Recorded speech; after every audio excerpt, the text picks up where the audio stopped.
Washeke Wanjohi, Dr. John Mugo, Executive Director, Mizizi Elimu Africa, Professor Dixon Andala, National Research Fund, Dr. Sarah Ruto, Echidna Giving, Salome Ongele, Gates Foundation, Sama Mugacha, Imaginable Futures, Karen Basiye, Safaricom and M-Pesa Foundation, all other protocols observed, colleagues, postgraduate students, ladies and gentlemen, good morning.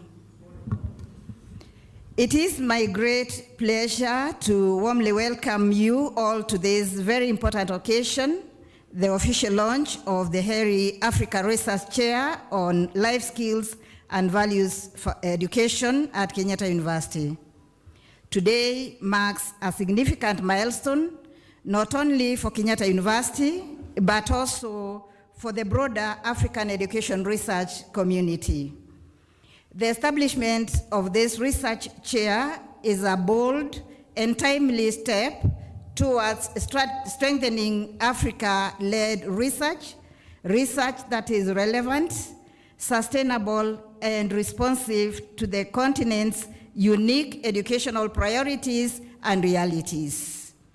We are truly honored to host a distinguished gathering of partners, scholars, policy makers, practitioners, and students. Your presence reflects a shared commitment to transforming education across Africa and embodies the collaborative spirit that this research chair seeks to promote. By bringing together researchers, practitioners, and decision makers, we are creating a dynamic platform for the exchange of ideas, experiences, and evidence that can fully inform both policy and practice. This launch is particularly significant for Kenyatta University as it further strengthens the university's position as a leader in education research and innovation within Africa. These efforts build on the ongoing work of the School of Education and Lifelong Learning to mentor emerging researchers, enhance postgraduate training, and promote knowledge and exchange across institutions. The establishment of this research chair, therefore, reinforces and amplifies what the school and university have long championed, supporting early career scholars, fostering collaborative research, and creating pathways for academic growth and innovation. This initiative also aligns closely with our broader mission of transforming higher education and enhancing lives through relevant research, improved teaching and learning, and responsive educational systems. Through the Heri Africa Research Chair, we look forward to expanded opportunities to generate locally grounded evidence on life skills and values education, support cross-country collaboration, and contribute to improved teaching and learning practices across the continent. Once again, I warmly welcome you to Kenyatta University and wish you a productive engagement and inspiring launch event. Thank you for being here, and I wish you a fruitful time as we deliberate on the issues that are ahead of us. Thank you very much. Thank you very much, Dr. Mugambi, for welcoming us to this session. I will now request us to turn our focus to the screen in front of you for a documentary screening overview of Heri Africa. Of raising educational research by Africans from 3% is a bold dream. Across Africa, millions of young learners wake each day with the same question: will my education unlock my potential? Education research helps us understand how learning shapes life beyond the classroom. Yet less than 3% of global education research is led by African scholars. Much of what is studied is fragmented, underfunded, and disconnected from the communities it aims to serve. I'm going to graduate in the next 1 year, but I have a fear that I may not be well equipped to face the job market, because what we do most is reading. We don't take a lot of time taking the teaching experience and practicum. You are in school for research agenda. Karibu Daktari. I think we can clap for him better to encourage him. Thank you very much. Thank you so much, Dr. Wambugu. Actually, the reason why you should clap for me is because I have come back home. And that is after 15 years of leaving this university as a member of faculty. But what delights me more is because where Dr. Wambugu is where I started, and the young people that you saw here singing, that was me 30 years ago as a music student here. So I think I'm a testament of what Kenyatta University has done to influence the world, because I came to this university for the first time in Nairobi. I was a villager, you know, since I had been born then. Until coming to the university, I had lived only in one county, the county of Kirinyaga. So I was a villager, showing up here, you know, and now getting to access a platform that has led me to where I am. It's a great, I don't think there can be a greater university than Kenyatta University. I'm sorry, Professor Mugendi. But I know you are also an alumnus of this university together with me. So it is such joy to come here and to launch the chair. I will not speak about what Dr. Wambugu asked me to talk about. I will talk about the initiative of HERI, and you have seen it has a history. But our determination is to occupy the African space. And we have a history of research that is disconnected from practice and policy. We have universities that I think have not contemplated on the role of transforming society as a prime role. And so leading an agenda that belongs to us is something we are really proud of. For many years, what we research on, at least what is funded, has been determined by people that are funding it. And so our work is waiting for calls for proposals, requests for proposals, we respond. So whose agenda? The person that is paying for it. So I'm hoping that this document that is provided to everyone becomes yours, the National Education Research Agenda. It is going to be owned and hosted by NACOSTI, so that every person applying for a research permit on education is brought to their attention. And whatever proposal or report or publication goes there is appended somewhere on a digital platform, and research can build onto each other. The second problem we are solving is now the connection to impact. We have an issue because research has not served the needs of schools, the knowledge needs of teachers, what parents need to know to bring up children that have values. And we have followed mostly what is incentivized, which is academic publications. So I think it's about shifting the question, you know, the axiological determination of research. What for? And so I think one of the implications of HERI is that our incentive structure at the university has to shift. It cannot just be because of publishing that you're given a score for promotion. It has to be more scores for research that yields impact on schools, on our society, on our communities.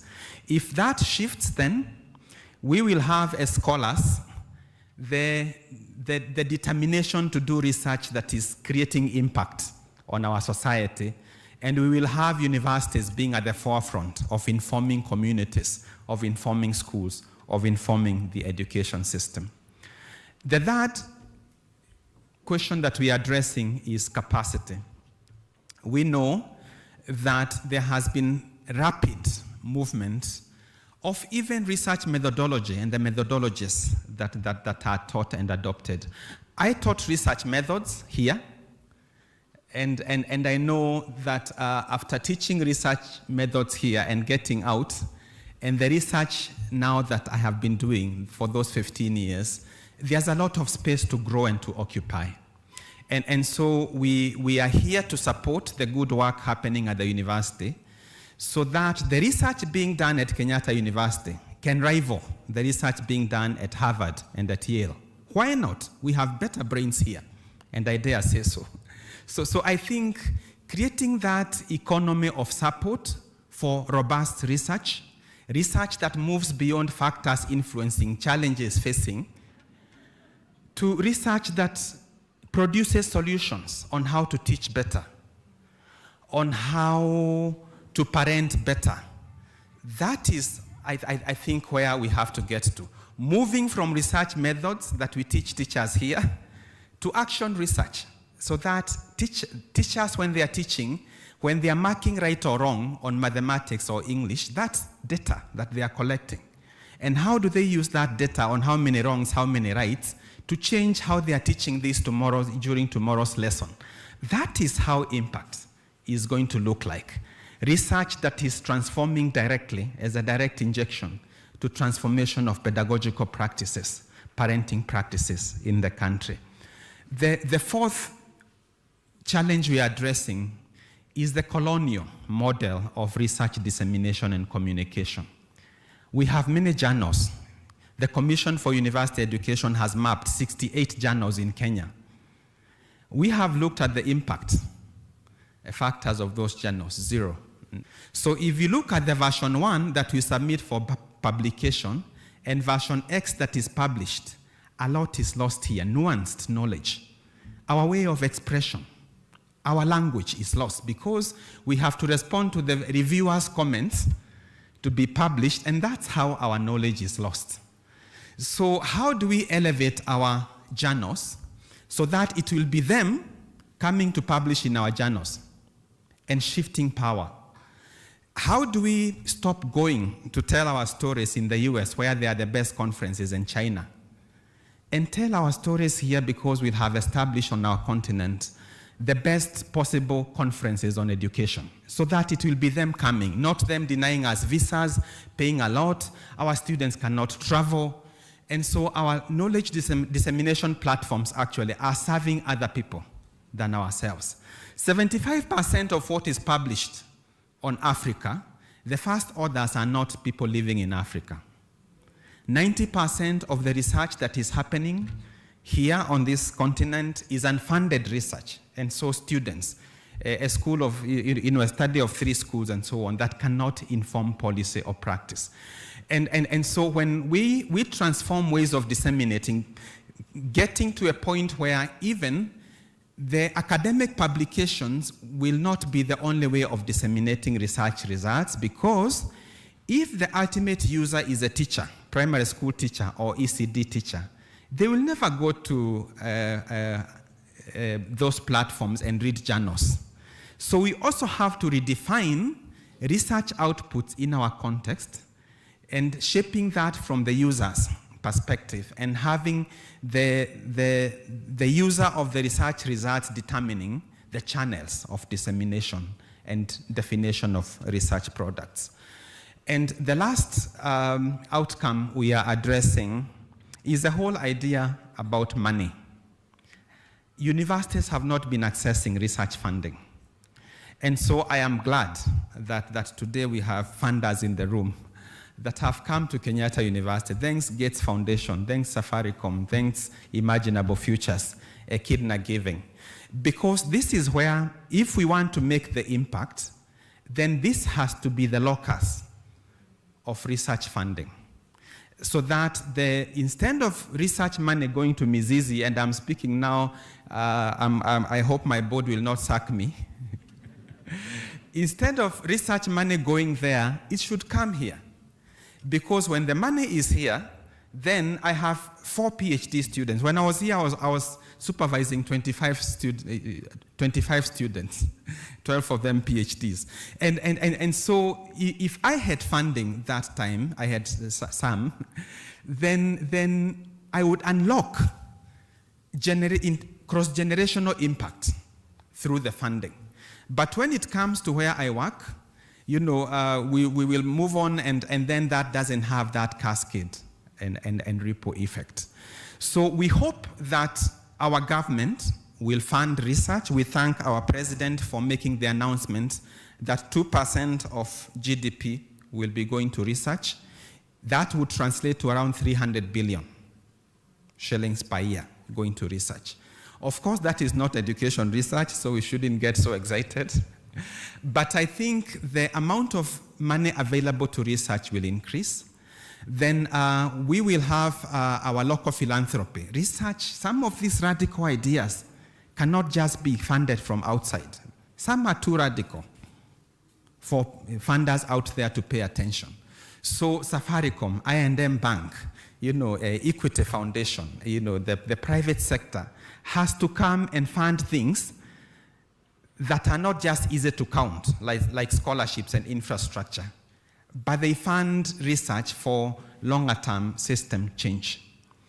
And also, our Africa diaspora are a huge resource, yet we lack mechanisms and infrastructure for continued engagement and their participation. So when we tap all these global resources, I think we can move to the outputs you'll get here. I won't go through them. That ambition then can be achieved and sustained. So I wish to congratulate Kenyatta University upon launching this research chair. That theme is something that I'm very passionate about, but I won't talk about it because I know Professor Jacqueline Nyerere will speak about it. Thank you, MC. Thank you very much, Dr. John Mugo. We'll now call Professor Jacqueline Nyerere, the Heri Research Chair, KU, to now present the Action for Life Skills and Values in East Africa, a live research agenda. Please give Professor Nyerere a nice round of applause. Thank you very much. Karibu, Prof. Thank you very much. All protocol observed. I'm pleased to be able to present the research agenda for the Life Skills and Values Research Chair, one of the chairs that is launched under Heri Africa Initiative. The life skills and values education, as Dr. Mugo says, is a field that is new, but it's also very important. Life skills and values, in other contexts, it would be considered as the 21st century skills when you're looking at preparing learners to be able to live and work anywhere in the world. In other contexts, in other contexts, you would find it as transferable skills. That's when you're looking at the intersection between school and work. So they facilitate school to work transition. In other words, they have a role to play in school to work transition, but also in our competence-based education, we are referring to them as core competencies and values. So these are all the same skills that we are referring to, only that they take different definitions or different terminologies depending on what you're really looking at. So they're important in ensuring that learners actually achieve learning in other core areas. They facilitate learning outcomes, they facilitate school to work transition, they facilitate the possibility to adapt and to be able to live in a world that is changing both technologically and different demands for skills. So those are the skills that we're interested in, and as you can see, they obviously present a core component in our curricula. As university researchers, we have a role to play because then we are also expected to produce evidence that informs not just policy but practice. So the question is, how do we teach, how do we nurture the values and life skills? And in other contexts, you would probably understand that it's difficult to teach the way you would teach mathematics or any other skill.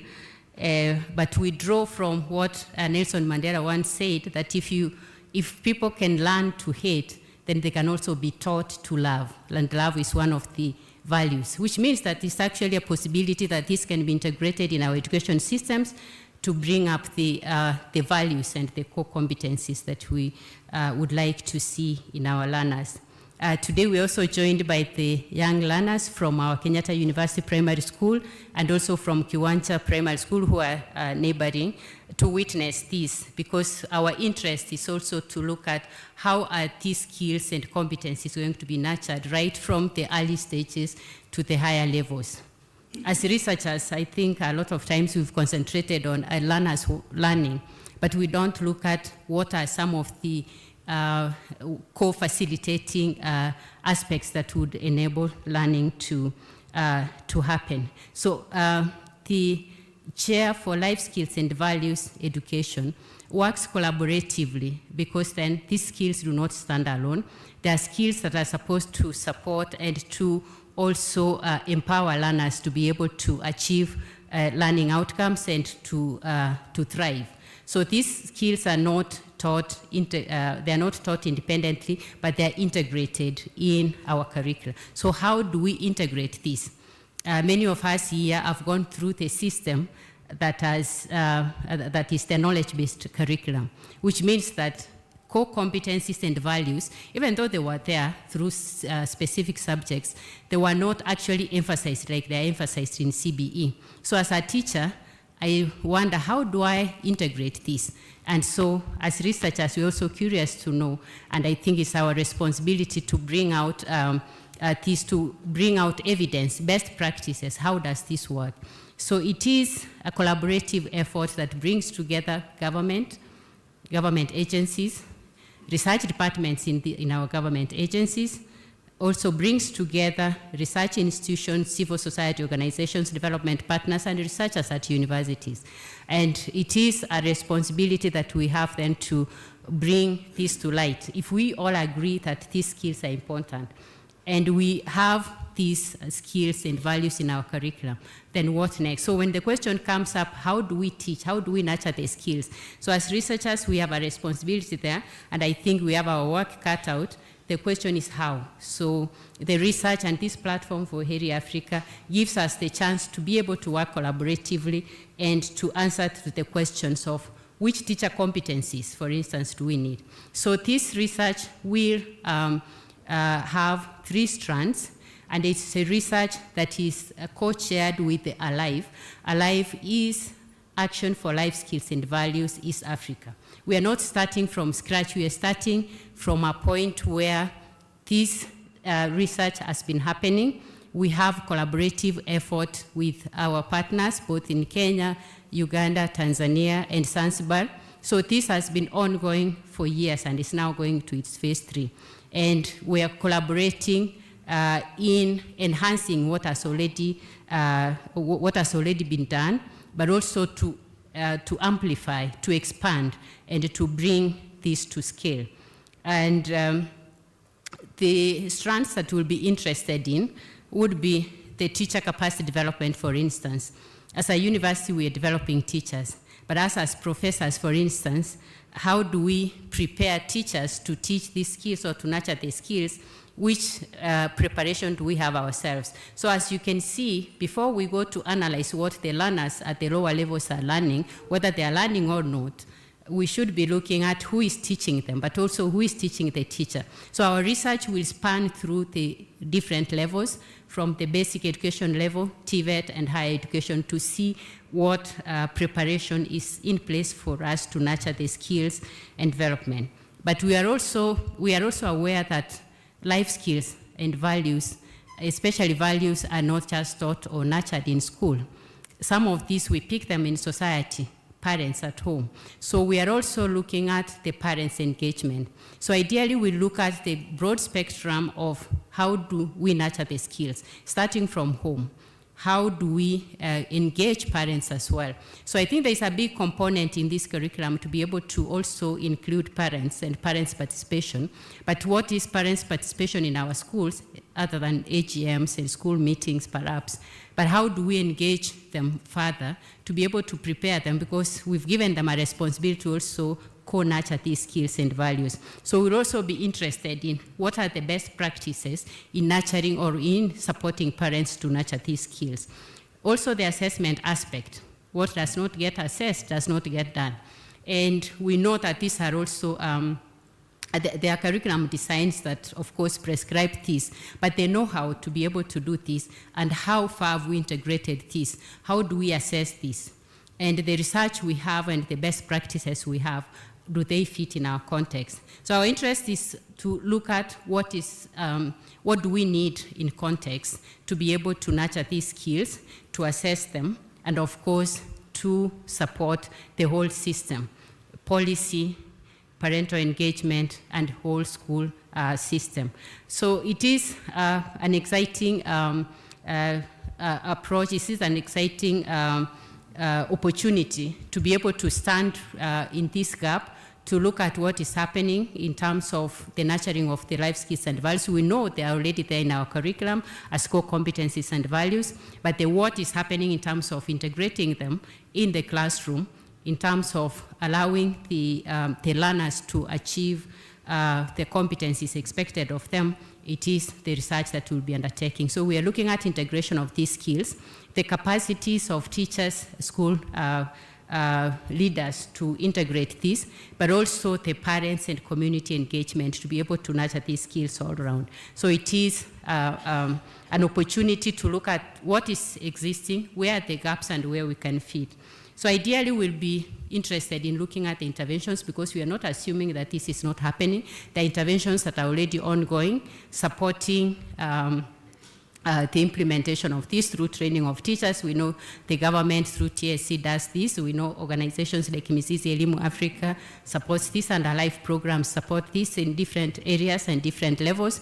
We want to first understand what is happening and where are the gaps, what is working well. So the best practices, we'll draw them from within, but also from without, to be able to model, so that when we go to KU Primary School, for instance, if that's our model school, we know that this is what integration of life skills and values is, be it in teacher capacities development, be it in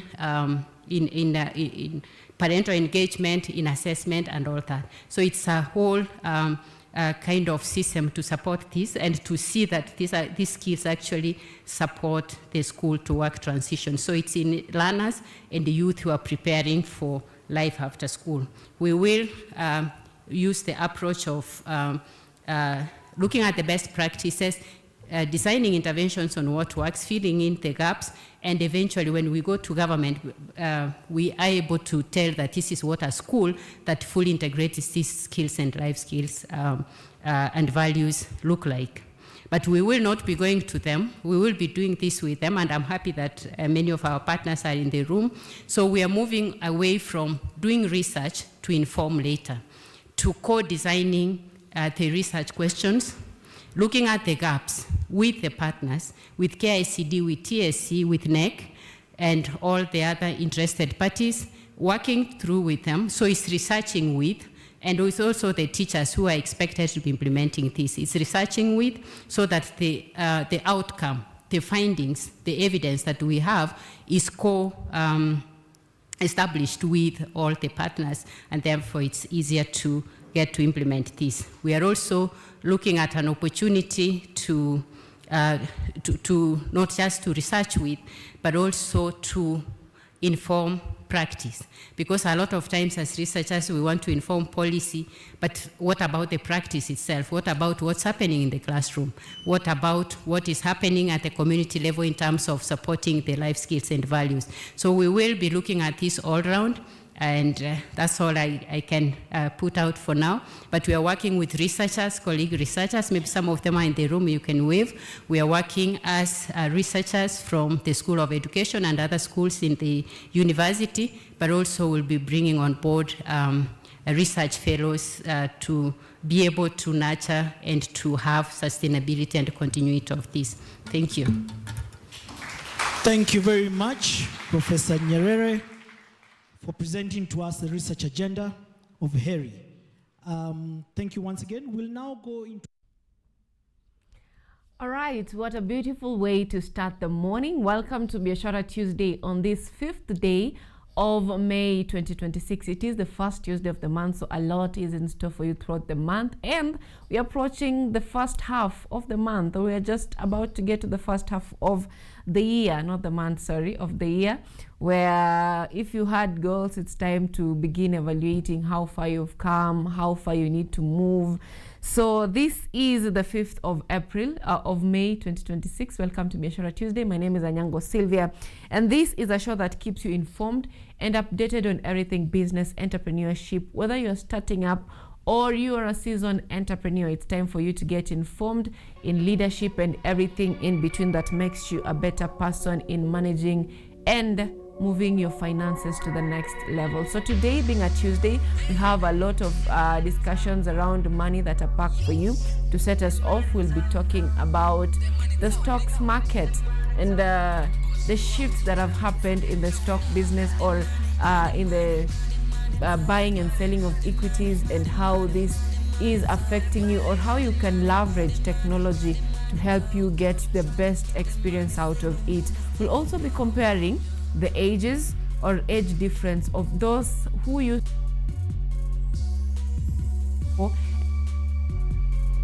many apps on board, the younger people, how they invest their cultures, and of course we'll also talk about who benefits from this.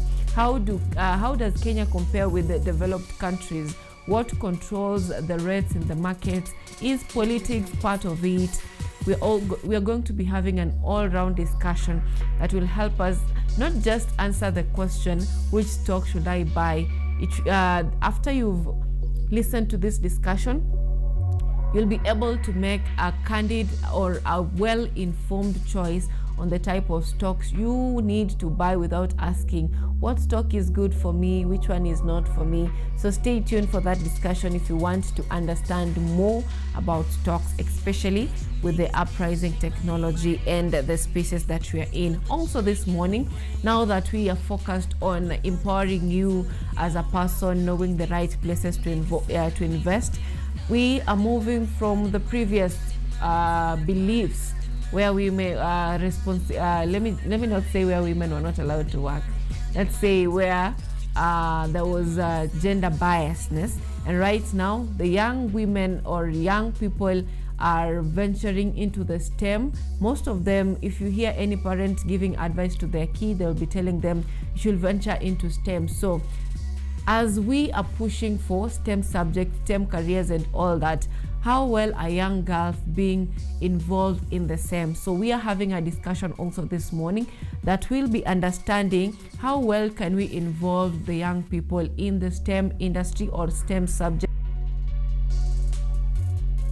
We'll be talking about peer mentorship of young girls and women by those who are already in the field or those who are in the journey or on the journey on that field. So we'll be having a discussion on the same and why is this important to you as a person, whether you're a parent, whether you're a brother, a sister, a mom, an aunt. This is important because it will help you guide your child, your niece on the right path of the same. So those are the discussions that we'll be having this morning. But before we get into that, on Biashara Tuesday, we normally say that no business can thrive without involving governance perspective on it. So we cannot have business conversations without talking about politics, without talking about governance, without talking about what actually sets the rules, what sets the pace of interest, everything in between. So talking about that, looking at the state of the nation, I'll be taking you through newspapers headlines, and to set us off is the Business Daily. Now that you're on Biashara, Business Daily has given prominence on a story on KDF, saying that KDF gets 6 billion shillings for Israeli air defense amid Iran war. That is a story given prominence on the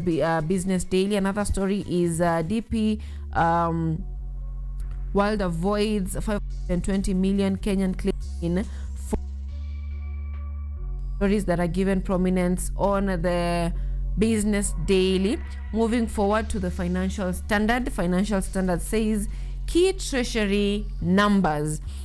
Key treasury numbers giving Ruto headache. And remember, this in relation to a report that was released last week, towards the end of last week.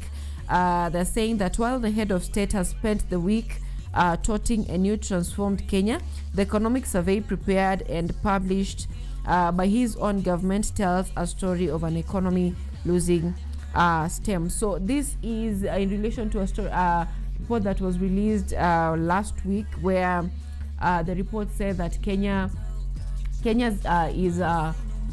economy is stagnating at the moment, and the president has a different story. So that story is given prominence on the Financial Standard. Moving on to a different newspaper this morning is the Daily Nation.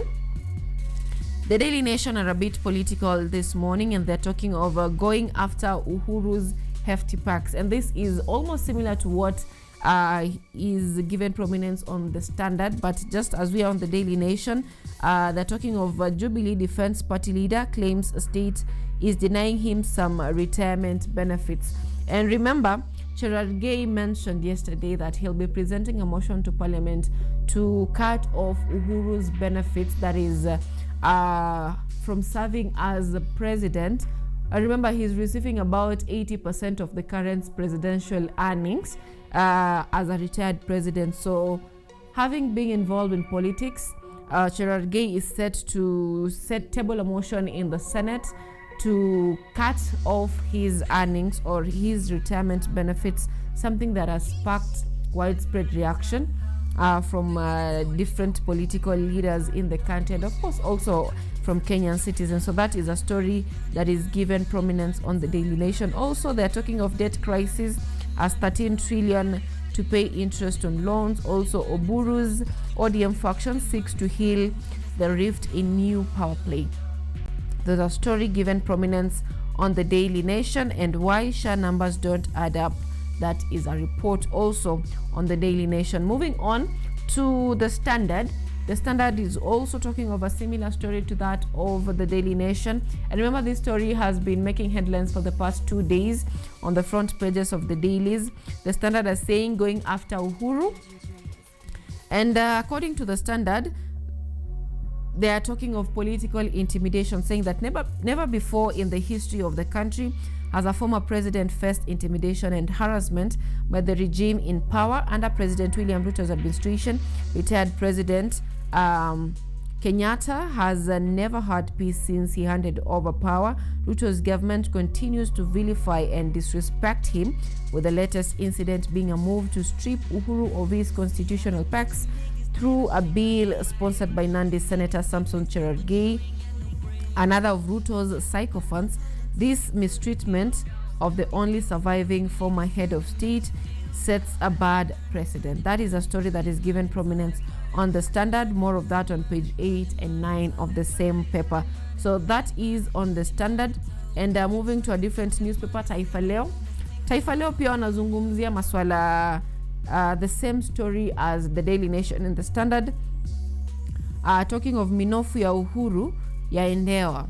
That is still the same story that we've looked at. And pia wanaongelea maswala ya masharti mapya ya kundi la Sifuna, maswala ya siasa. Pia wanasema kwamba mwanamke anayehusishwa na kifo cha Daktari Obwaka ndani.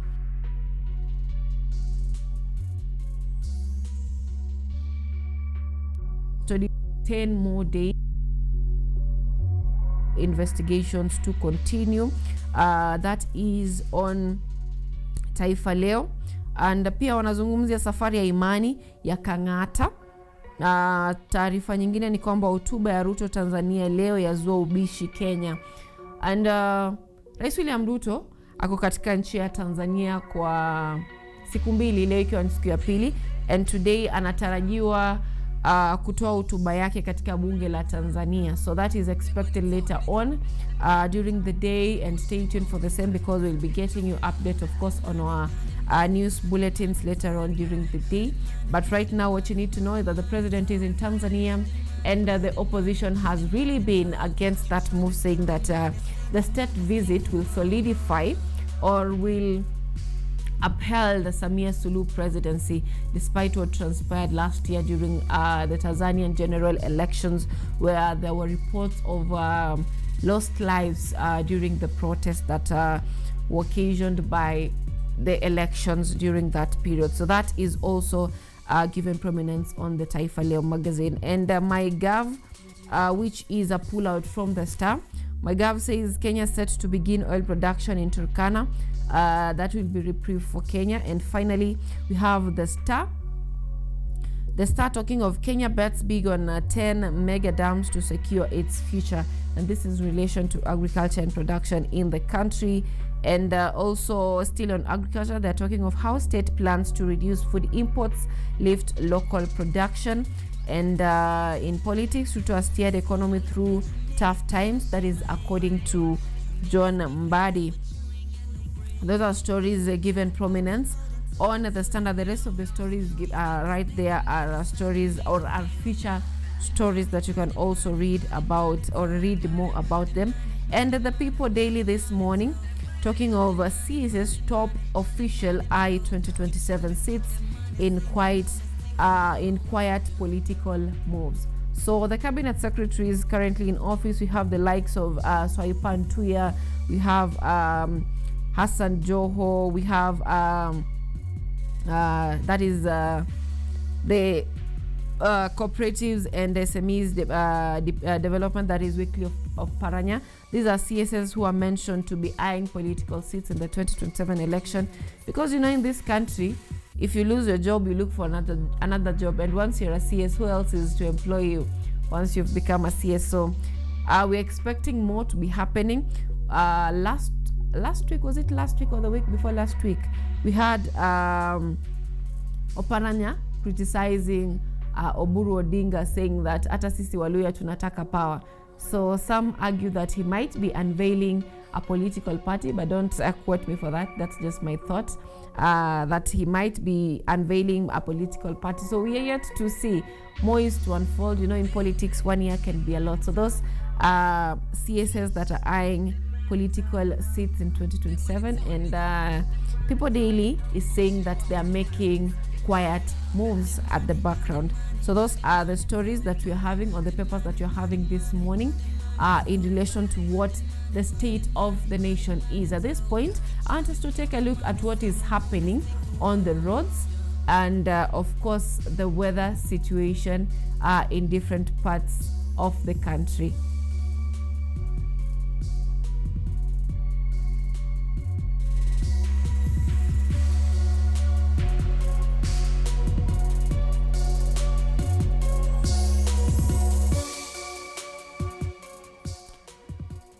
All right, it is exactly 44 minutes past 7 a.m. and I'm looking at different roads leading to Nairobi from where we are right now.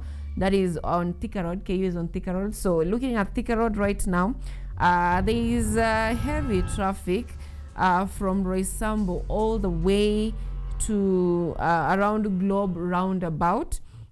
So looking at that, if you're using that road, you're going to be staying on the road for quite some time. And also those using Kiambu Road as expected. I think something has happened, because when I was coming this morning, there was traffic all the way to Kawasukari. So something might be happening along Thika Road. The same situation is also witnessed on the Eastern Bypass. That is from Utawala, that is around the Naivas Utawala, all the way to as you join Mombasa Road.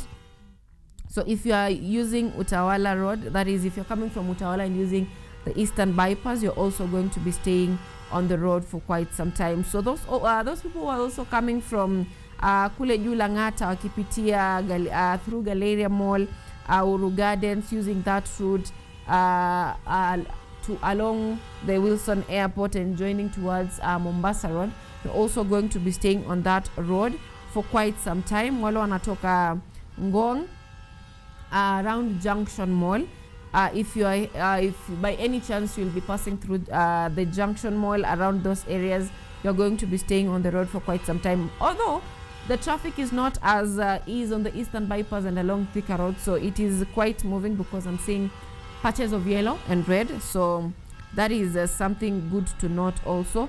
So if you are coming from Kibra also going to be staying on the road for quite some time. And those coming from Kilimani, Kileleshwa, Lavington, and of course those who are using on the road for quite some time. Wale wanatoka Lower Kabete heading to town. Those coming from Kitsuru also going to town through Peponi Road. You're also going that I'm seeing that are having traffic. And of course from that is around from Limuru Road, Village Market, going to town. You're also going to be staying on the road for quite some time, and of course this is affecting those coming from Muthaiga as well. So if you're using those roads that I've mentioned, trust me, you're going to be staying on the road for quite some time. And now let's take a look at what the weatherman tells us of the weather situation for the next 7 days. This is according to the Kenya Met Department. That is the weather outlook from today, the 5th of May 2026 to the 11th of May 2026. For the rainfall outlook, rainfall is expected to continue in parts of the country, mainly over highlands west and east of the Rift Valley, southeastern lowlands, some parts of the coast, and northeastern and northwestern Kenya. So heavy rainfall events may occur in some parts of the highlands east and west of the Rift Valley, the Lake Victoria Basin, and of course the Rift Valley and the coastal region. Not as we witnessed last week, because last week was quite heavy. There might be a reduction of intensity, but not entirely nil.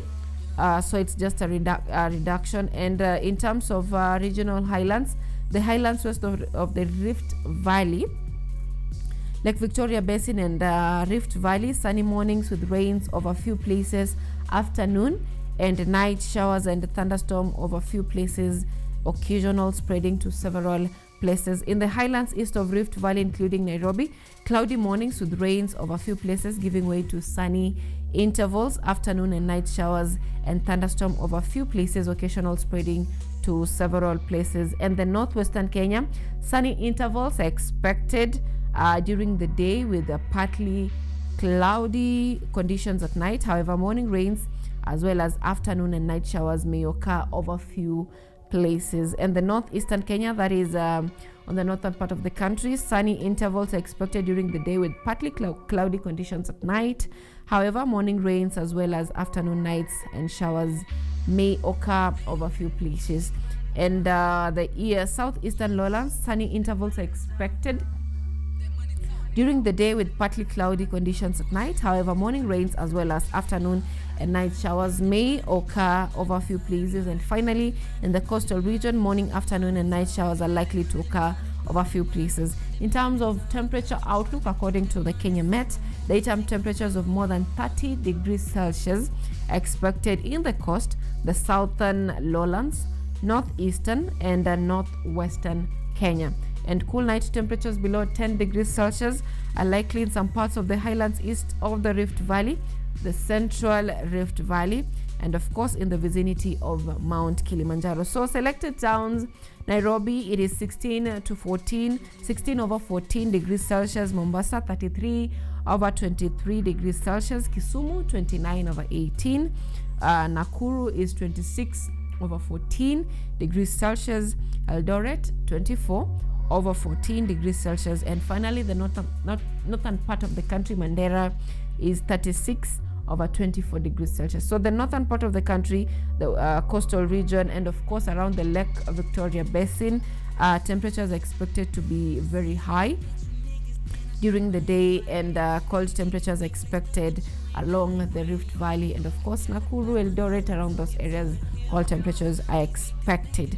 So that is on the weather outlook for the next 7 days. If you want specific update for your area, always look up at what the Kenya Met Department has to say on their website and of course on their channels. That is on the weather and traffic update this morning.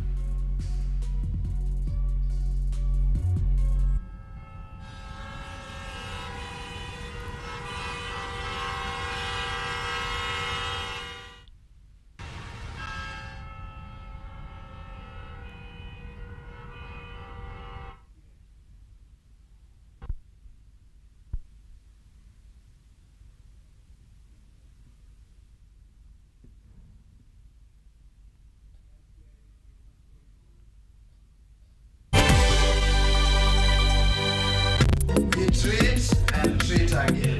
Healing releases again. Yes. What do you mean by premium version? I'm telling you, this hospital is not what you think.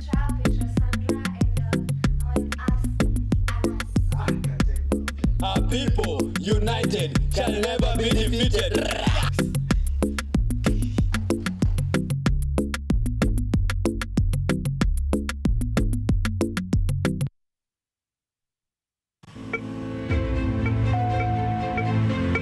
Imagine a world where you are empowered to take charge of your health, where you are well informed about the latest advancements in healthcare and understand the policies that impact your well-being.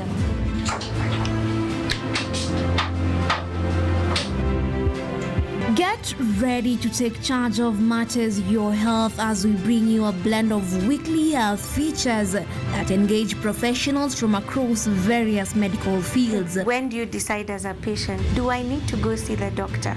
We are at a stage where we are seeing all this manner of chronic illnesses and we wait until we get a disease and then is when we go ahead. From the most mundane to the complexities that perhaps seem overwhelming, we got you covered. In terms of the factors that might be attributed, there are hereditary factors that could be, that means it could be genetic, so that's one factor. But there are other factors as well, like nutritional deficiencies. So some vitamins, such as folate, have been identified to be a factor in those. So our mission is to break down intricate health topics into understandable and actionable insights.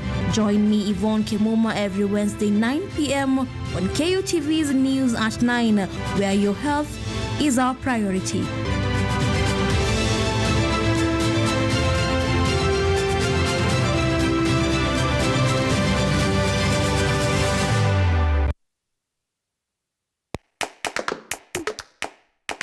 Baada ya kutafuta kazi, tunaweza kuanzisha miradi yetu ambayo ingetusaidia kubadilisha maisha ya wazazi wetu. Kwa vijana wenzangu, wengi wale hawana kazi, lakini ikiwa sisi wenyewe tutajiamini, tunaweza kujiajiri wenyewe. Afrika kwa kweli tuna mahitaji ambayo ukiyasuluhisha unaweza kuathiri watu kwenye bara hili. Bila uoga, watu huwa na uzalishaji zaidi. Wanajawa na ujasiri, wanakuwa wabunifu na wanakuwa wenye maarifa. Niliamua kuacha kazi. Hata kama sitafanikiwa, nitakuwa nimejaribu, nitakuwa najua haiwezekani. Hakuna kitu cha ajabu hapa. Kila anayepata ufanisi hufanya kazi usiku na mchana. Kitu kitakusukuma na kuwezesha kupata maarifa ambayo hukuwa nayo. Tunajaribu kutengeneza kitu kitakachopita mipaka nchi hii. Ikiwa unataka kubadilisha ulimwengu, anza na nyumbani.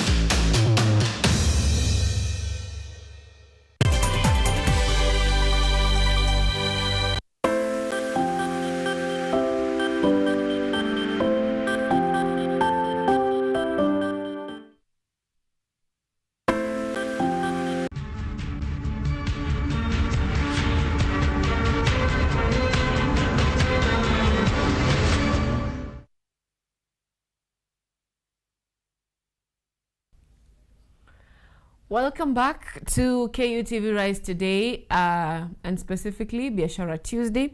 And let's get you informed on what is shaping the world of news this morning. To set us off, Beatrice Wangari, the main suspect in the death of Nairobi hospital official Dr. Job Obwaka will spend 10 days in police custody to allow police to conclude investigation into the death of Dr. Job Obwaka.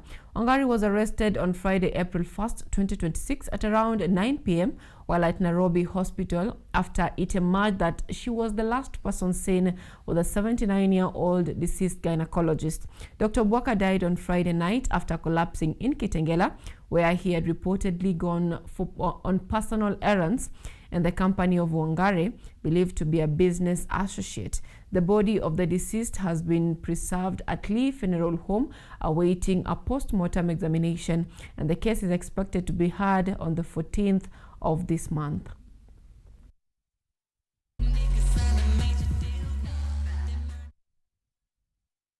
Now, as the world celebrated World Press Freedom Day yesterday, a group of female journalists in Kirinyaga celebrated World Press Freedom Day in a distinctive and significant way by deciding to support environmental protection while giving back to the community.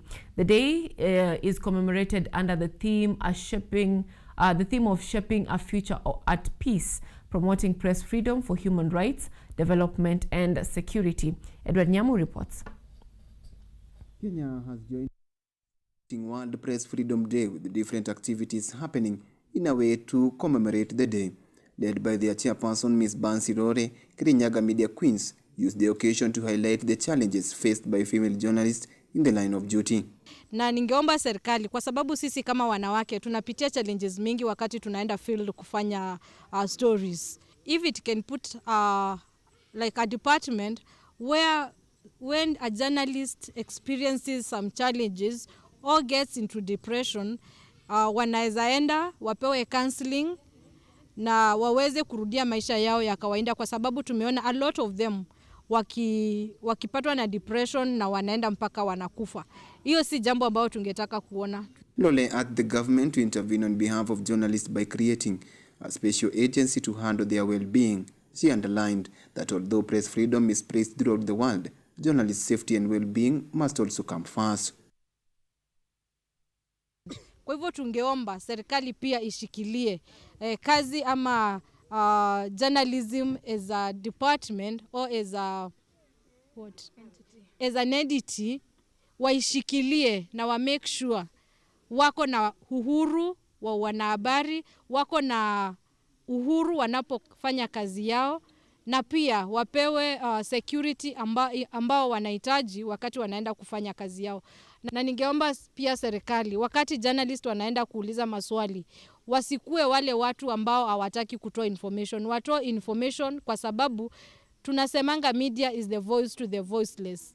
Press freedom has been negatively impacted by a number of factors around the world, including laws that restrict media work, strategic lawsuits against publication that have the effect of intimidating or silencing journalists, a variety of physical attacks, arbitrary arrest and detentions, and digital attack that are becoming a more common trend of attack against the media, such as disinformation, campaigns, doxing and harassment.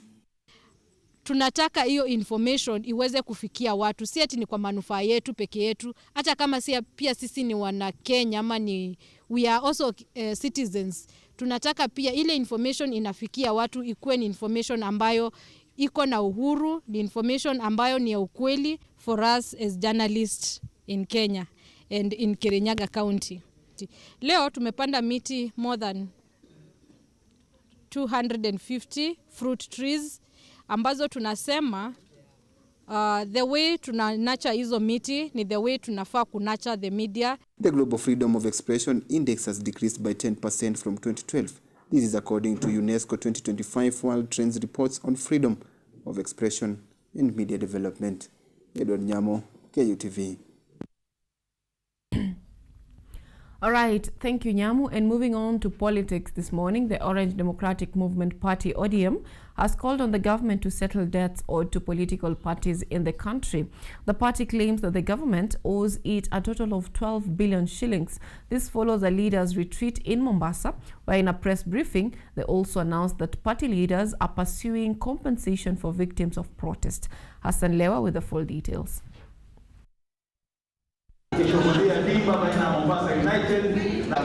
Addressing the media after a two-day retreat in Mombasa, ODM leaders presented new demands to the government.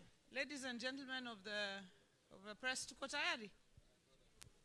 The ODM leaders today reiterated their demand that the party be paid the debt it claims from President Ruto's government, stating that they are yet to receive the funds. 9, that the party engages the state to fully release political party funds to political parties to fund the activities of all political parties, including ODM. Nasema kitu kimoja hapa. Madeni ambayo serikali nayo yetu kama chama, tunauliza tafadhalini ndugu zetu, tupe pesa yetu.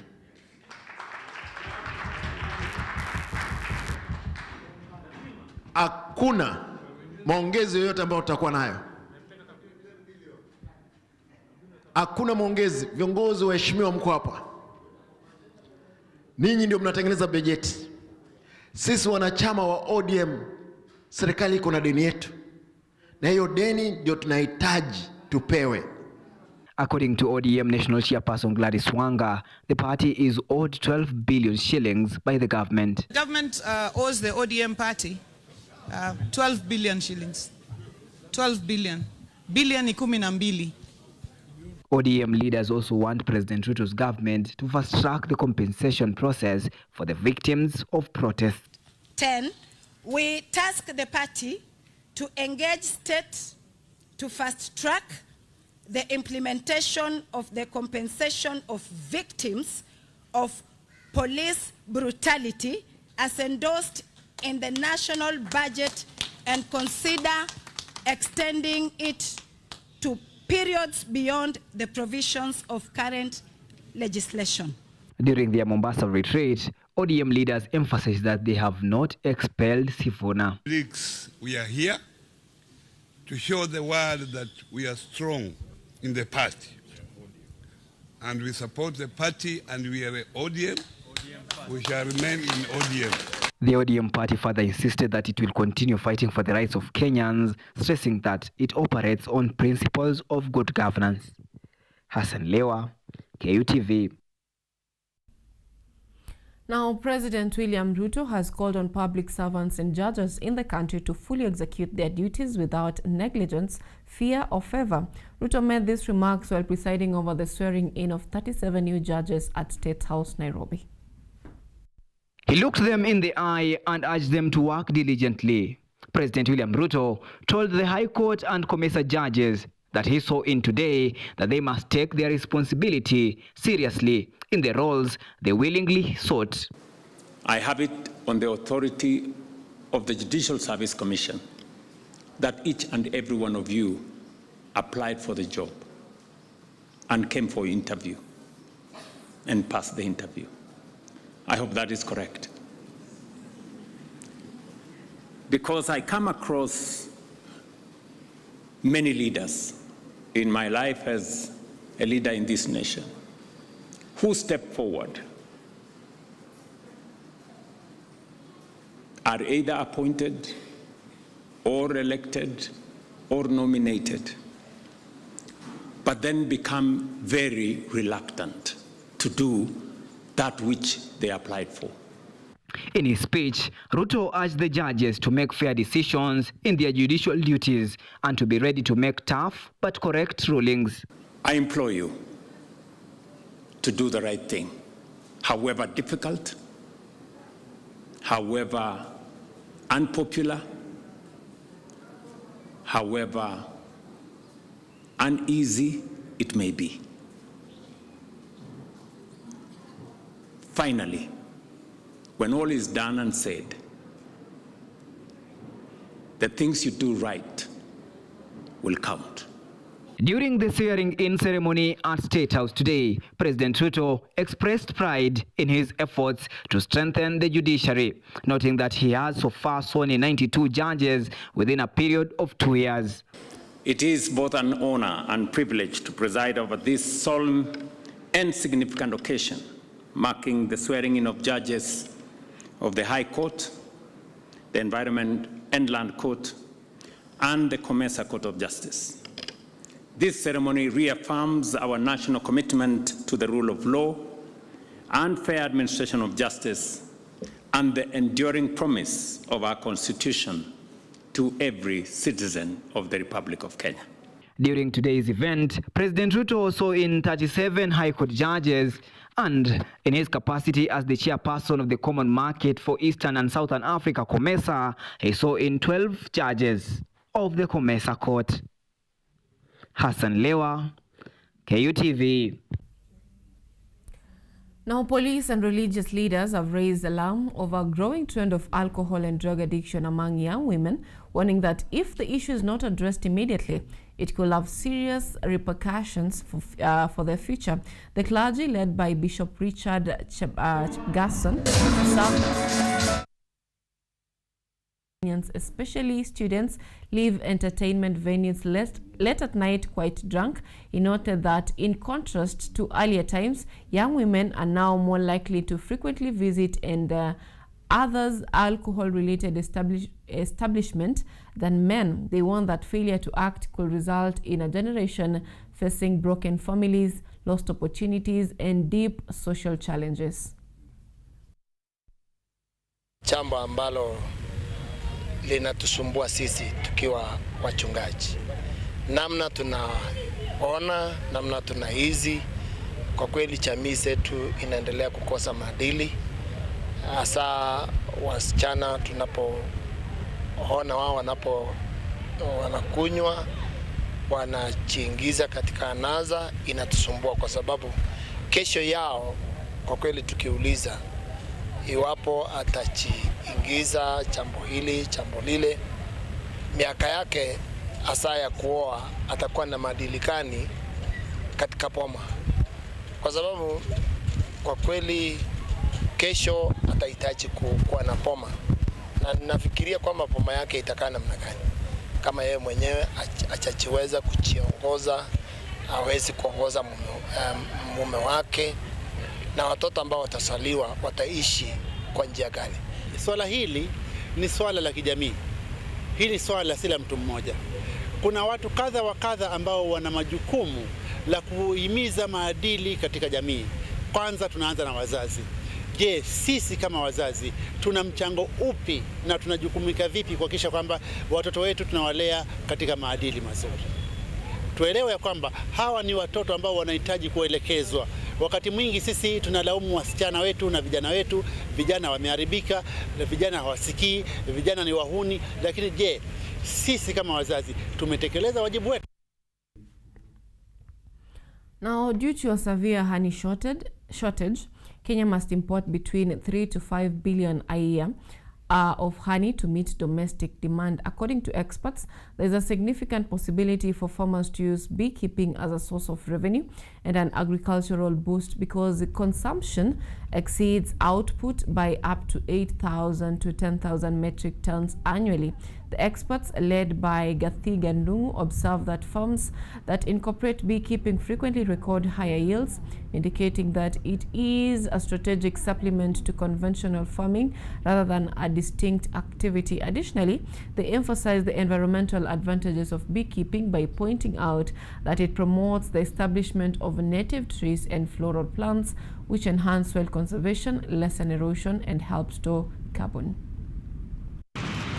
Tumepanda juu ya nyuki ambazo zinatupea asali, zinafanya pollination services, kuzaji wa mimea, inatupea kitu kama watts ama faida zingine. Naweza himiza wakulima waweze kuweka nyuki kwa sababu you can get another shillings kutoka kwa kazi na kwa sasa kwa nyuki. Kwa hivyo tunahimiza wakulima waweke nyuki, inaboresha environment, na hatuwezi ishi tukimaliza nyuki, hatuwezi maliza miaka 4 kama hatujaisha kama dunia, kwa sababu chakula ambacho tunatumia nyumbani na hata sokoni zinatokana na nyuki. Pollination services is done by bees. Tunapanda miti ambayo itakayosaidia uvutaji wa nyuki, sababu hapa tumekuja juu ya ufugaji wa nyuki. Ile miti tunapanda miti yenye itavutia nyuki wakuje kwa wingi, wajaze hiyo koloni yao. Mizizi yake, kuna miti ambayo inatoanga mizizi, inapeleka mizizi yake chini sana na bado inaieneza kando. Sasa hiyo mizizi inashika udongo, ikishika udongo huwezi pata mmomonyoko wa ardhi. We have a shortage of honey. Our demand for honey is actually higher than what we produce as Kenyans. But the bigger reason why we support beekeeping and professional beekeeping is because we have an understanding of the role of the bee in the food production endeavor. Now, it is a relief for residents of Embu County following the official launch of a new program by the county government aimed at bringing specialized medical services closer to the people in rural areas. This initiative is expected to significantly transform access to healthcare services in villages.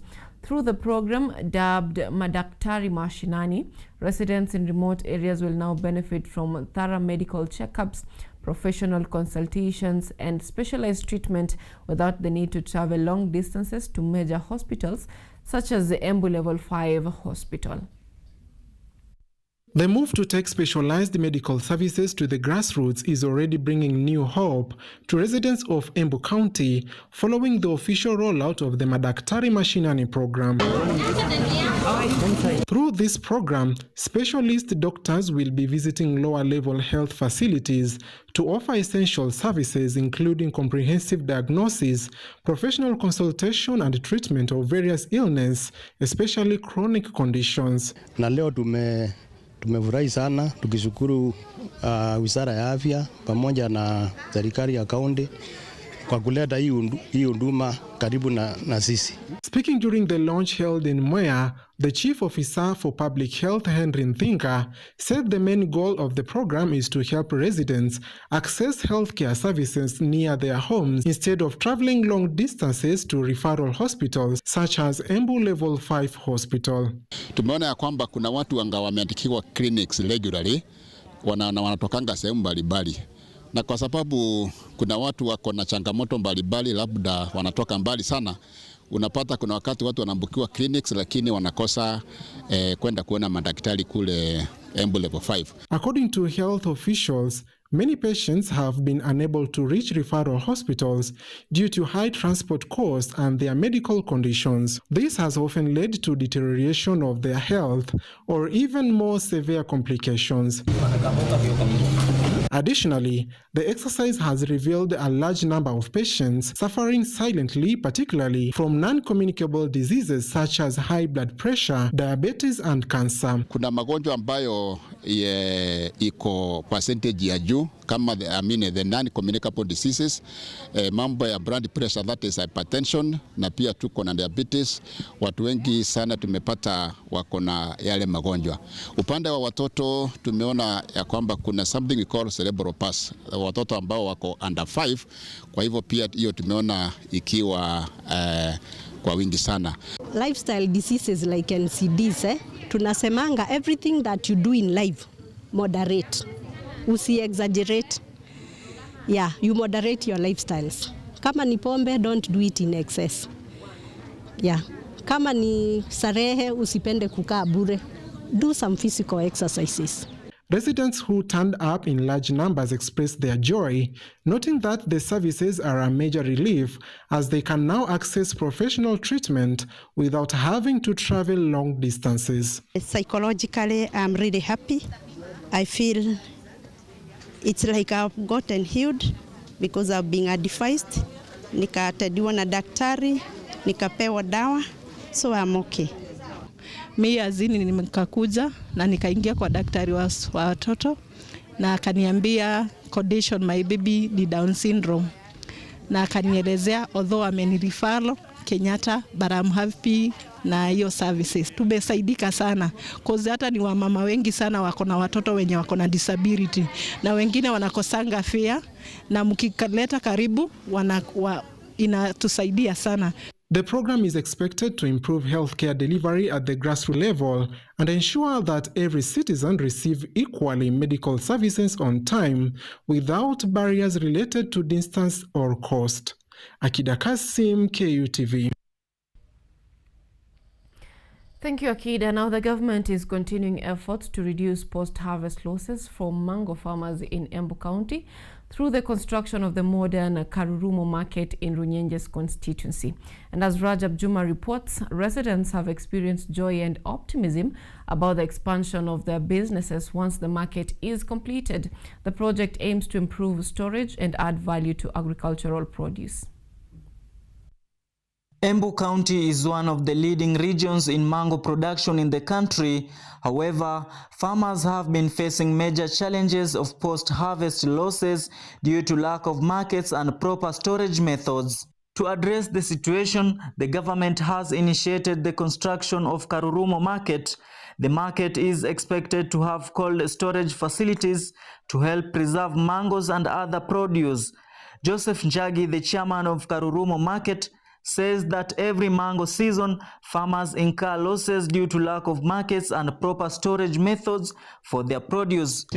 Watakuwa na pahali conducive, pahali kutakuwa na maji, pahali kutakuwa na usafi wote.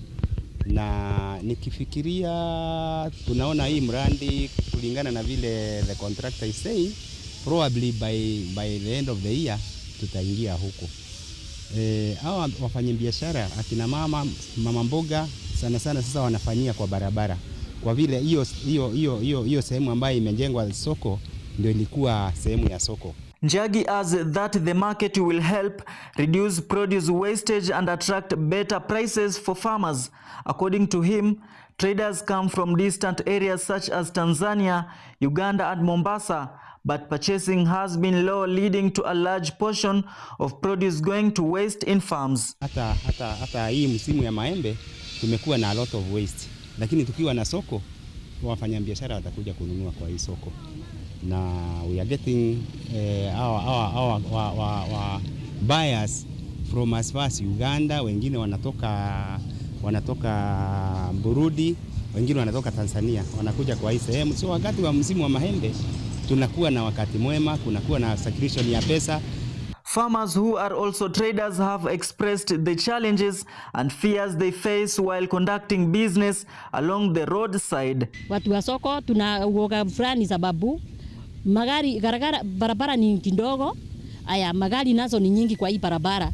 Kwa hivyo gari kikosa control kidogo iende igonganishe vibanda za watu, hasara inaweza patikana hapo na mikozi mingi inaweza patikana. Lakini soko ikijengwa tutafurahia sana, panuka, hata wenye wanjafikiria kuweka biashara wataingia hapa sokoni na waanze biashara zao, tuweze kusaidiana na njia hiyo.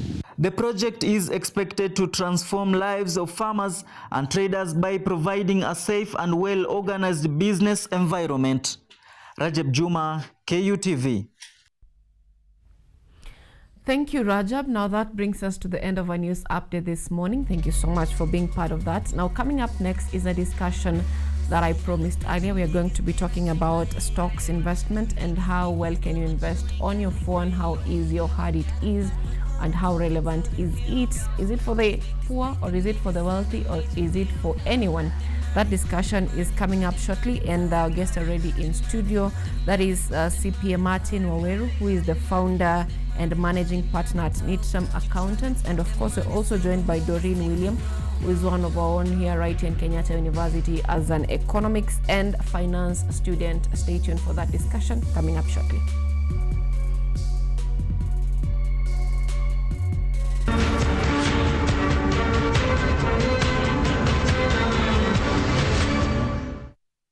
KU being the cradle for pedagogy in Kenya, the question is, if we were to follow up all our education alumni across the country and across the world, what would they tell us about life skills and values?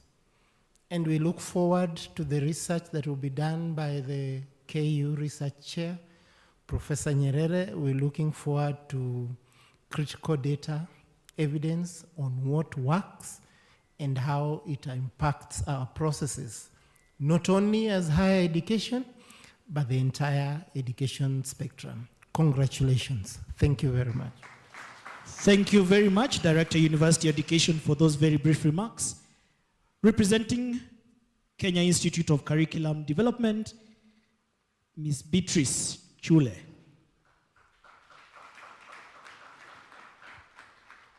After that, we shall have TSC, Dr. Isaac Batoya. Okay, all protocol observed. Good morning.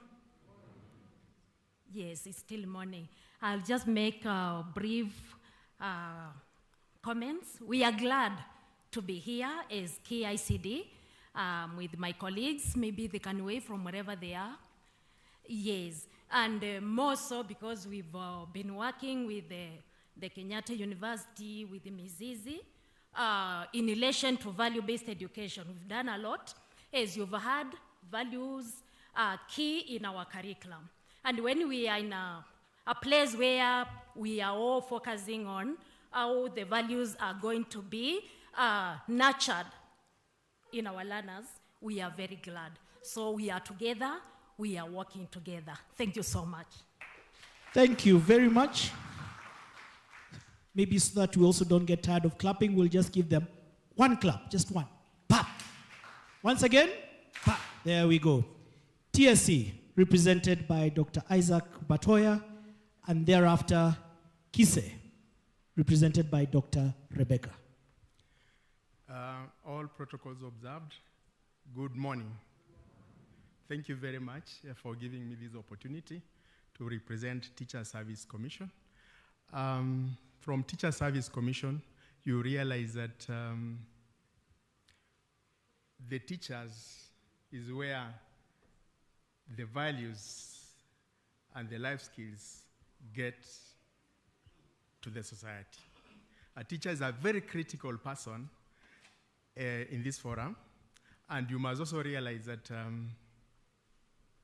the teacher is like the parent, is like the mother, is like the father. And nobody is greater than the father and the mother. And that is why, for us to move to the next level, when it comes to life skills and values, like it has already been observed,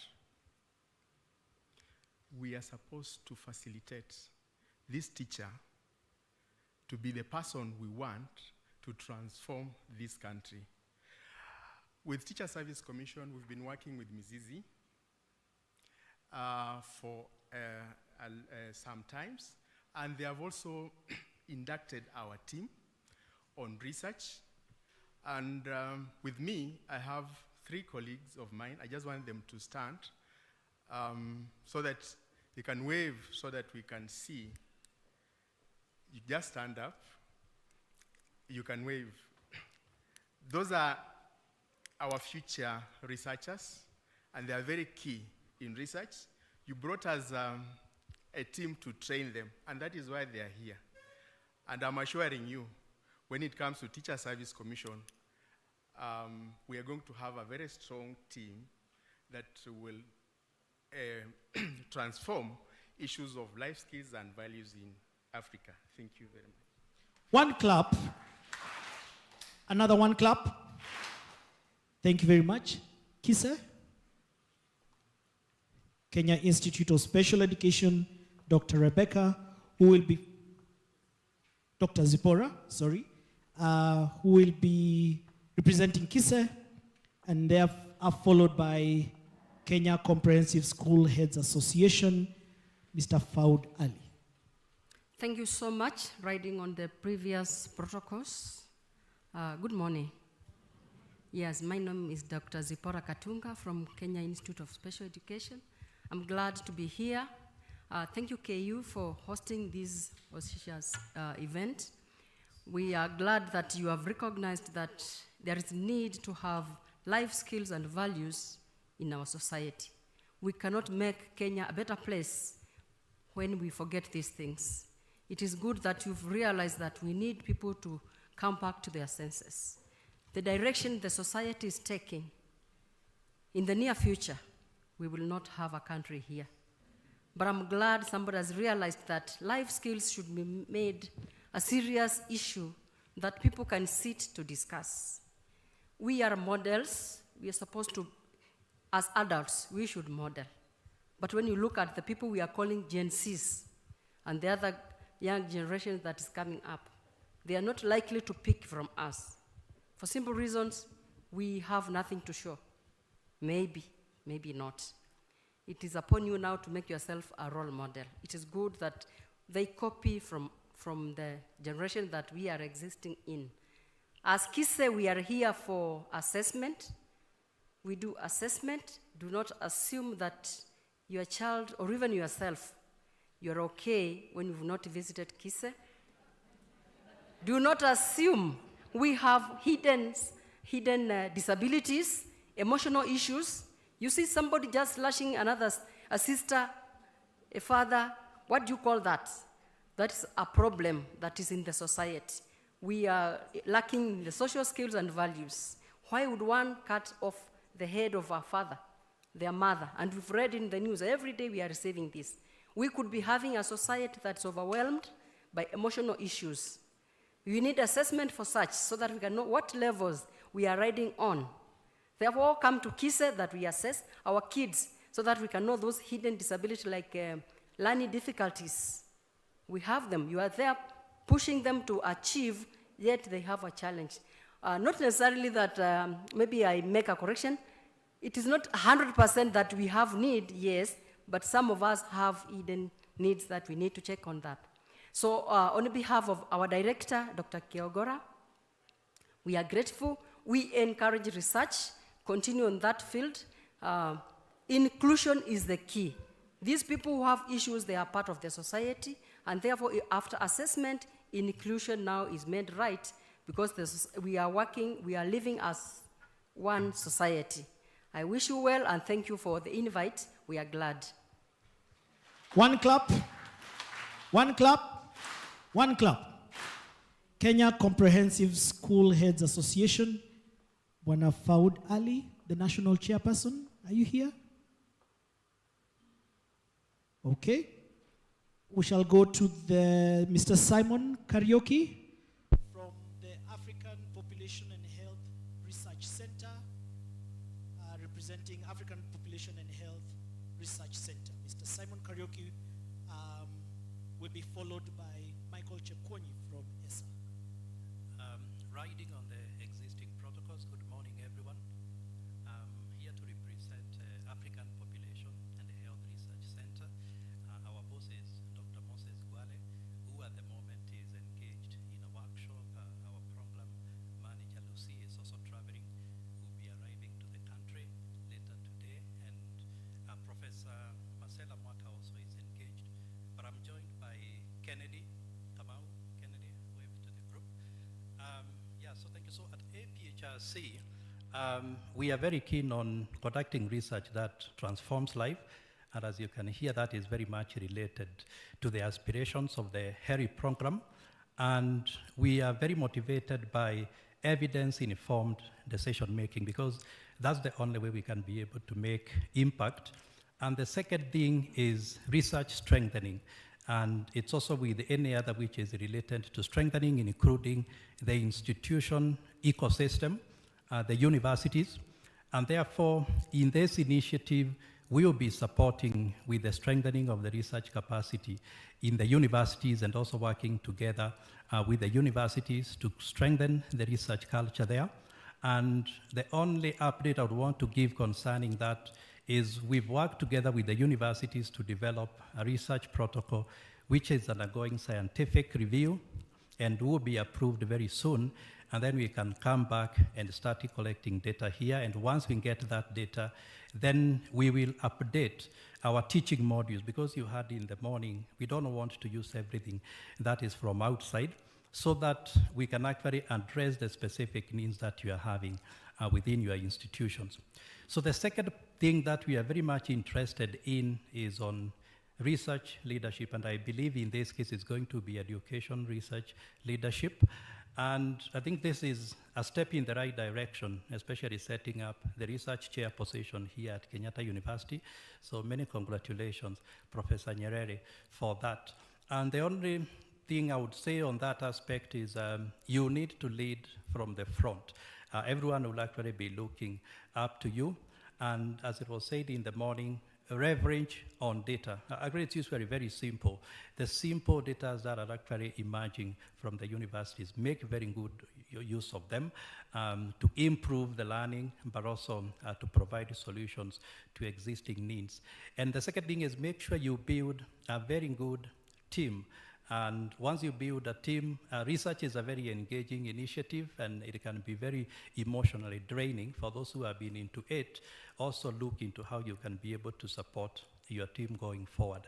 And as I conclude, we will be very keen, and that's why I'm excited about this forum on accelerating the translation of education research evidence into practice. At the moment, the gap is very wide, and we had that. Only, I think, around 14% of the research is being translated into meaningful impact, and it's taking almost close to 20 years for that to happen.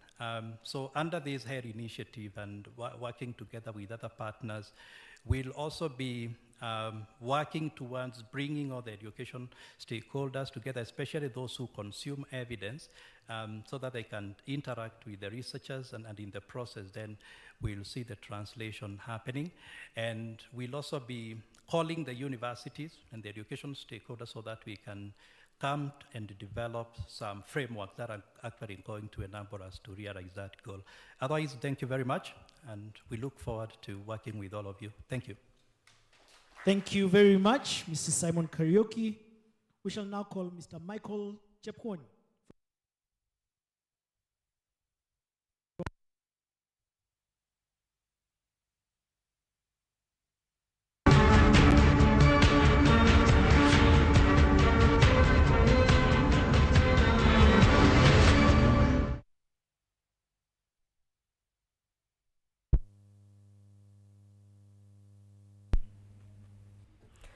All right, welcome back. And when we are seated, you know, it's about to get down on the discussion that is always keeping us right here on Biashara Tuesday of investment, business, and everything in between. Today, we are specifically talking about stock markets, investing from your phone. So for the longest time, we've always known that investment is for the rich or is for the elite. But today we're about to demystify that narrative. But before we get into that discussion, allow me have the guests in studio introduce themselves to you. I'll begin with you, CPA. Karibu sana. Thank you so much. My name is CPA Martin Wawero. I'm a practicing accountant with experience above a decade. Mm-hmm. So in the space of accounting, audit, and business advisory. And in the advisory, we cover a range of business interventions, mm-hmm. which investment options is one of the areas that, depending on who the client is, we would always give guidance, mm-hmm. and then the buck stops with the decision maker. Mm-hmm. I'm happy to be here, and I'm also I'm a mentor to students, and especially those who are in my space of accounting, finance, and tax. So I look forward that this relationship that started a while back would still continue. This is my second time coming here, having still invited by the Finance Society of KU through the patron Dr. Charity, and it's a warm conversation that we always have to come and have an impact to the society around who are the students. Thank you. Karibu sana. So that means the last time you're here, you're with the guy called Okenye. Yes. All right. And Calvin. So good morning. My name is Doreen William. I'm a second year student from Kenyatta University. I'm pursuing a degree in economics and finance. So it's my first time being here. I'm looking forward to coming back time and time again. Thank you so much for having me. All right. Karibu sana. I almost butchered your name. Forgive me for that, Doreen. Now, let me begin with you, CPA. Or let me begin with you, Doreen, for that matter. What's your opinion on stocks investment? Is it something that you think is welcomed with open arms? Or is it something that you think that probably among your peers, they still feel like, that's slightly above what we can do, or it's not my niche right now? What do you think about stock markets? So I would say that in my view, I believe that the youths are getting more and more encouraged to start investing in the stock market, probably due to the access to information through social media and also the access to digital platforms. We have the mobile investments. The problem comes with the lack of information, and also most people do not yet know how to approach the stock market, so they find it a bit confusing rather than the orthodox methods of investments. But most people are open to it, provided they get the right sort of information. All right. Now, CPF. Yes. Throughout history, in the past, you'd have, the brokers, you have your CDS account, yada, yada. You get, all these details for you to have an account. It used to be a process. And I think processes make people think that what they're doing is very, very important. Reasons why I think people get to ask you for many things during interviews. But then these days, there are apps. Recently, we had ZD, what is it called? ZD Trader. Yes. Where by just going to your phone with the Omnibus account, you can buy stocks and all that. So what do you think about this transformation and the shift that is having on people's mind in terms of the seriousness of investment? Thank you so much. And maybe before that question, do we ourselves understand the investment? What is investment? And what informs investment? And in the context of a student, what is it that then it means to invest? And this is just but the wise use of your balance of pocket money given by the parents. Because to those who are working, investment is informed by what you may call disposable income. And any investment must then have what we call return on investment. And so the various options that you may consider to invest in. And so our discussion today is on the shares or the stocks. And what are these stocks? And what rights are carried by these kind of investments? So for you to be able to invest in stock, the option you have need to be informed by the fact that you have that disposable income, and then the target must be listed. Okay, investment is broad, and this with the limitation of information, maybe you are always exposed to the publicly listed companies. But we also have what we call private placements.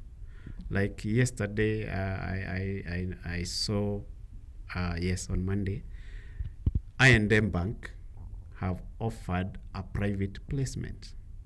That is investment. So it means that you need to put money into a company so that you become part of the ownership of that company. You become a shareholder. So, and the shareholder shall be remunerated or be rewarded back by value of the shares they have invested. So then the question is, what is that disposable income that you have to invest in those publicly listed or privately placed shares in the market?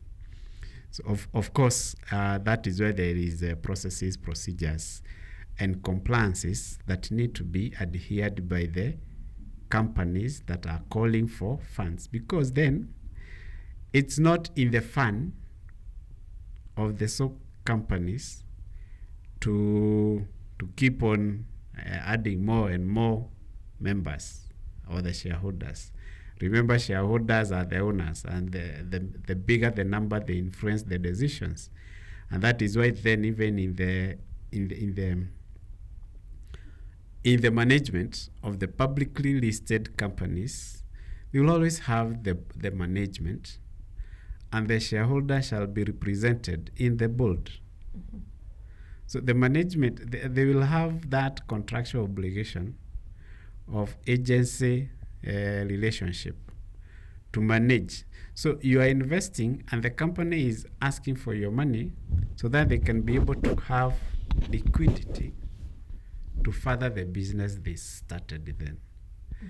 And as such, you need to have made analysis of which company do I invest in, what is their primary activities, what they do, how has been their performance in the past, who are the main shareholders, because then as a student, you may be limited of the amount to invest. Mm-hmm. And that is why then, with this advancement in technology, many options, and also as Doreen has said about the information gap we have always had is now being bridged by virtue of readily available information on investment. So what do we say? That then investment needs to be informed from how much you have, and which company do I need to invest, and what returns am I looking forward to? Mm-hmm. Yes. In terms of looking at which company do I invest in and what stocks do I buy, which is important between considering the sustainability of it and also looking at the consistency of it? I'm comparing this with the stocks that are listed maybe in New York, generally in the first world countries, and what we have right now.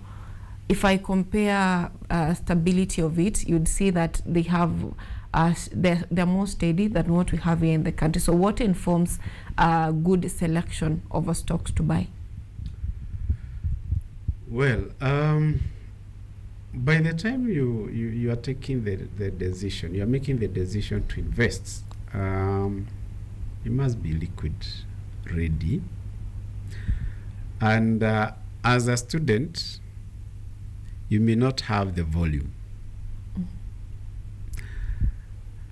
And the only advantage that would say that you will have as a student, if you have that inside that inspiration to invest, is gift is life.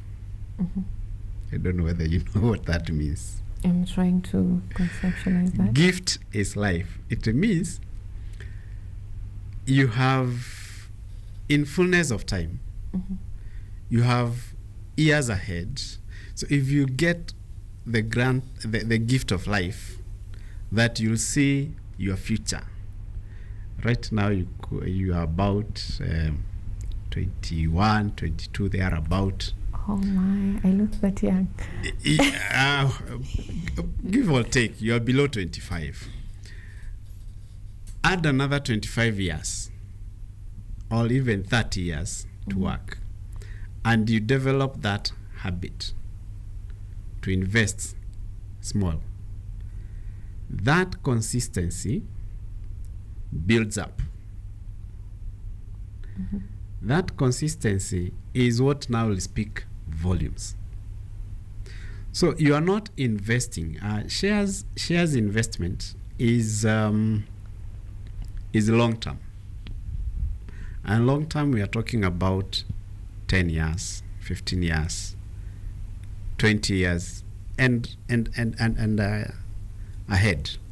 So now you are investing on borrowed money, not yours. unless you have a side hustle, as they say. Some started while in campus selling cakes or whatever like that. But how much is that you can spare and invest? It is limited. But on monthly basis or on weekly basis, whatever you may spare, instead of gambling, because investing 500 shillings is not equal to gambling, and you can't get rich by gambling. Those are windfalls, and windfalls, they'll come and go. But the habit of kidogo kidogo, in fullness of time, you'd speak volume. That volume then, when you'll be a person of, now what do I say, substance, in terms of, you know yourself, you are at the age of majority, you have established yourself, you have a job, a reliable, a stable job. You are stable now. You can now even do heavy investment. You can even add, you started with 1,000 or at a consistent intervals. So then you do have more investments, and you will also have diversified. So you will have, you asked what informs. Right now, you may be limited to the decision as to, do I go to these big corporates that even the par value of shares is also high compared to those whose the par value of the share is a bit a little amount compared to what you are looking forward. So you will have studied the performance of that company, its primary objective, products or services they deal, who are the shareholders, how has been the past performance, all that. Every time a company is increasing the shares, you would always have what we call information memorandum. There is that which we call of the reporting accountant, who analyzes like 5 years. We just had an IPO for Kenya Pipeline. So my colleague had pulled me in to analyze that to get some insight into the past performance from even its compliance. So you really need to dig deep if you have substantial amount to invest to the company. That is to make the decision. However, companies' performance are also influenced by both internal and external factors. And external factors, you may not have control over them. Right now, maybe the shares of Kenya Pipeline could be affected by what is ongoing between the wars and all that.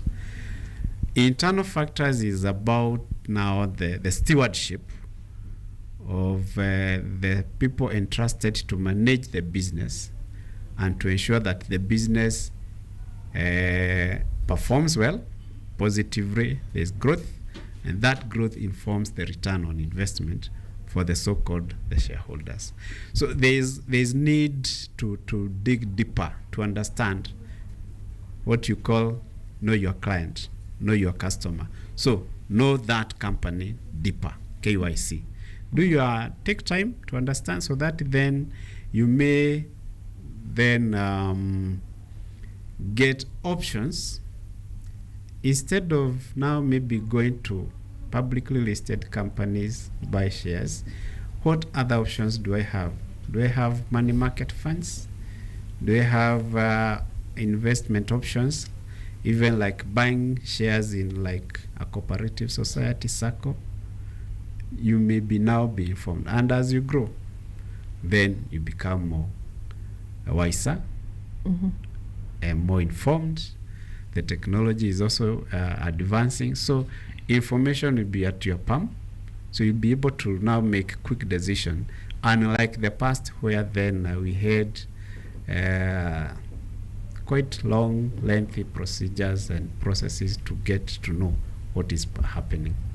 Yes. All right. Now, Doreen, you mentioned earlier of information, and it's quite clear that information is everywhere, especially right now for this generation. And it's like an equalizer to everyone. So with this kind of information that everyone has, do you think it is going to the extent of helping young people make prudent investment, or are their judgment overpowered by the many apps that are coming up? Because young people are believed to be fueled by speed and, you know, quick returns, but then CPA here is talking about 10 years, 15 years. What do you think about that? So I would say that, first of all, information is power, no matter the scope. So as CPA has said, before you get into investment, you need to look at yourself. Do you have the right liquidation of money? What are your goals? Are you looking to invest in the long term or in the short term? So probably for me as a student, I may not be looking that much into the long term. So when I'm doing in my research, I may look into other options, not necessarily the stock market. But also what I can say is, in information, you have to do your own due diligence, because we also have social media. We have these personalities in social media. Maybe you see them posting different things online on matters the stock market. You know, that makes you to ask yourself some questions, that before I go into this, the information I'm getting, is it the right thing? You have to do your own research. That's what I can say. Do your own research before getting into anything. Mm-hmm. All right. Now, CPA, when it comes to preservation of your investment, what do you think about investing in a situation where we have depreciating currencies? Should someone get onto investment with stable currencies like dollars, or should they be investing in foreign companies? Because taking an example at companies like Meta, it is used by the Kenyan people, but then the profits are listed somewhere else. So should Kenyans be looking at investment in such companies, foreign companies, and how do they keep their investment from depreciation, especially with the, you know, political instability and all that?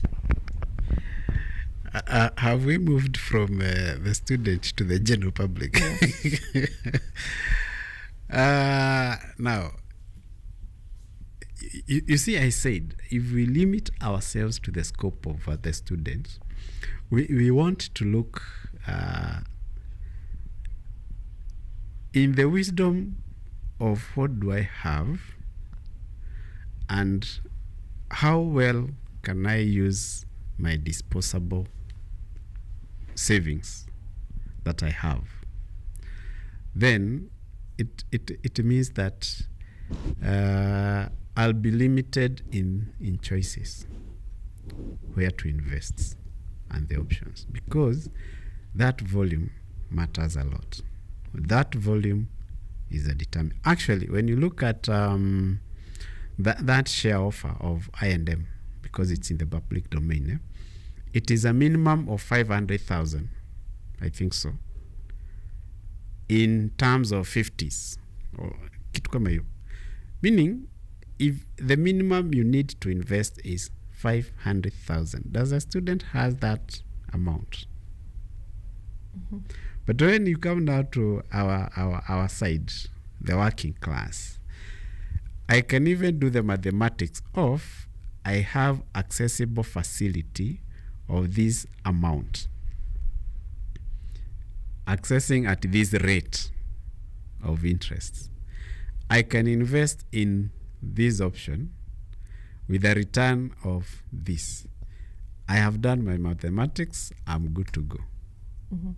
That decision must have been informed out of having observed the trend. How has this company been performing? Do I need to go local? Do I need to go abroad? And what platforms? Nowadays, they're talking of AI, and AI is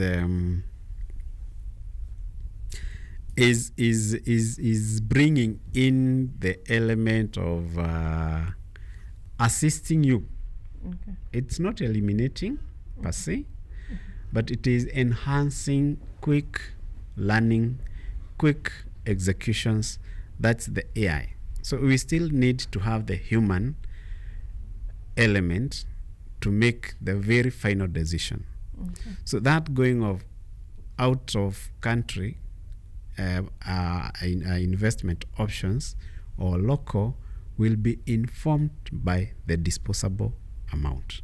And as such, then you'll be able to say, I have this amount, I will invest in the next 2-3 years. But if it is that private placements, it is still have the minimum time that you can redeem. So we then need to, it's encouraging to have this kind of a topic. I was telling Elvis, it's a bit a heavy topic to discuss in the context of the students, and even in our other forums. We rarely have this because then people have other different ways of investing, depending on what Doreen have said about what are our goals, what are your goals, are they medium, short, or long term? With that, then where do I go, and how is the volatility outside there that will affect my options? We have had even those abroad stocks coming down. You have no influence and you can lose it.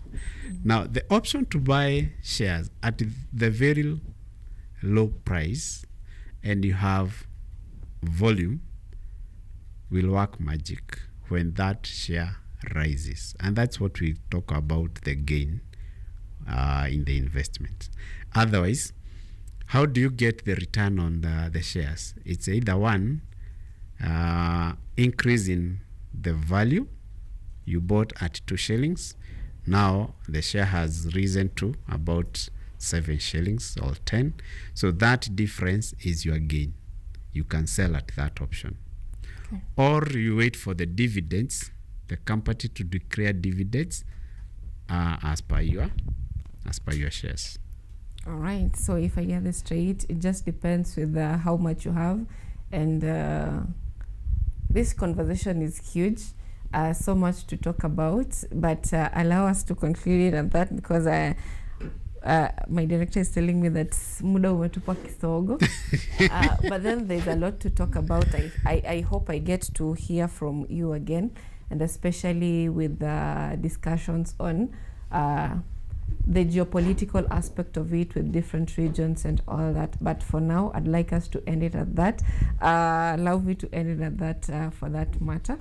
And to our viewers back at home, this has been a discussion on stocks. So if you have more questions on the same, you can always reach out to our guests who are with us here in studio. And also, if we have the next discussion on the same, always feel free to tag along. Right now, we are going to be taking a very short break. And when we come back, we shall be having a conversation on how to involve young girls in the STEM careers or in the STEM industry by allowing them to be mentored by their peers. Stay tuned for the same.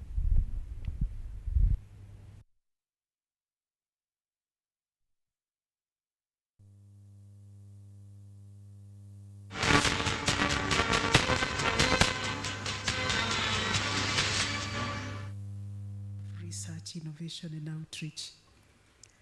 I think standing in for the Vice Chancellor, I'll take a little time to recognize all those who are here, because I think that is good hosting.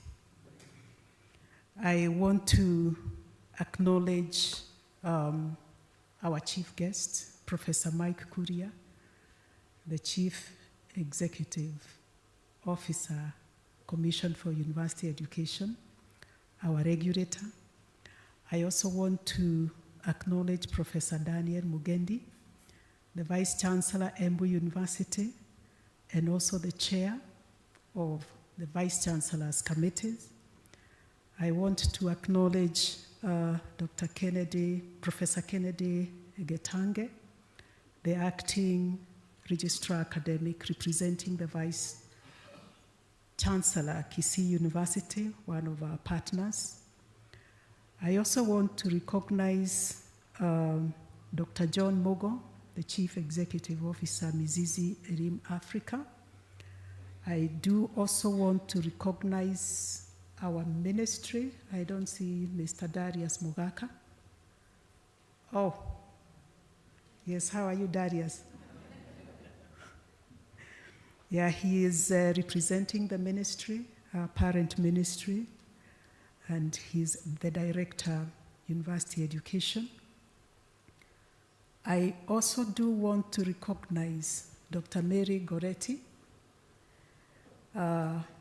Action for Life Skill and Values in East Africa, Alive, based in Uganda.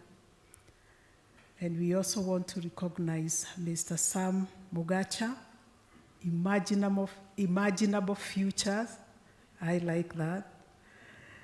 We also want to recognize Professor Dixon Adala, represented here by Jacqueline Miyaro. I like to see where you are seated. I know you spoke. Thank you very much. Salome, representing Gates Foundation, and all the stakeholders who honored our invitation as a university to come and join us for this great event, and all the staff from Kenyatta University, members of management.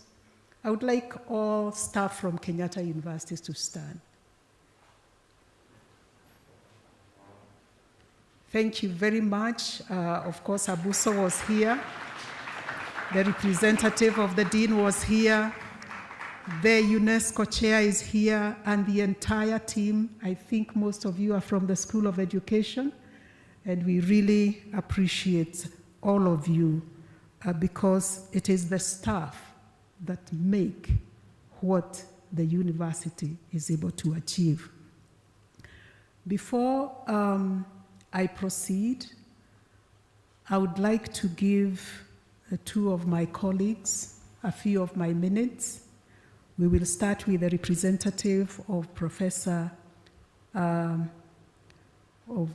Kisii University, Professor Getange, the representative of the VC, to make very few remarks.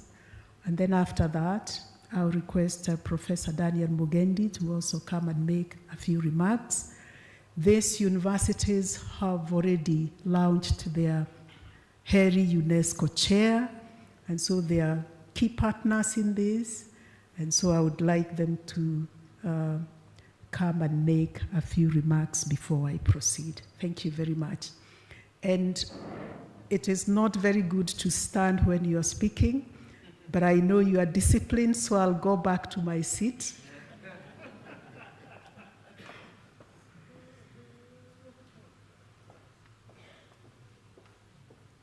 Chief guests and all protocols observed.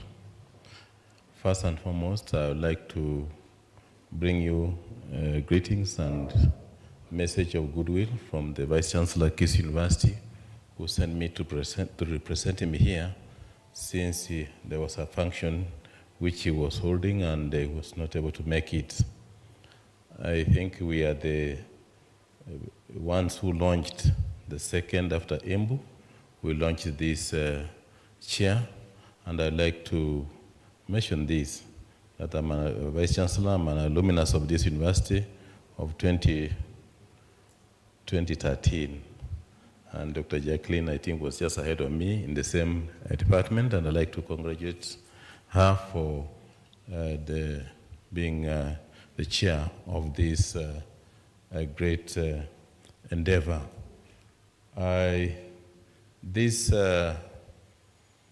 This chair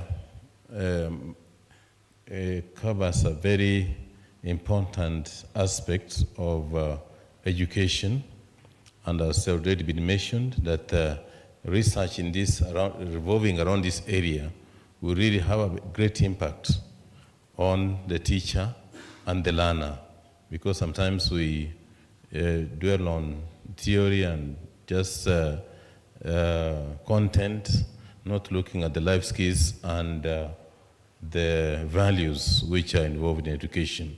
So we joined you together in this launch, and I wish you all the best as we collaborate. Thank you so much. May God bless.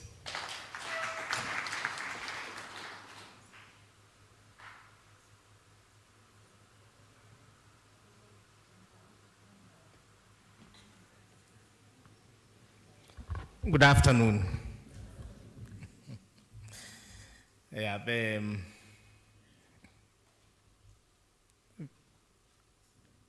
Professor Washeke representing the VC saying that we'll be very brief, and I want to be very brief.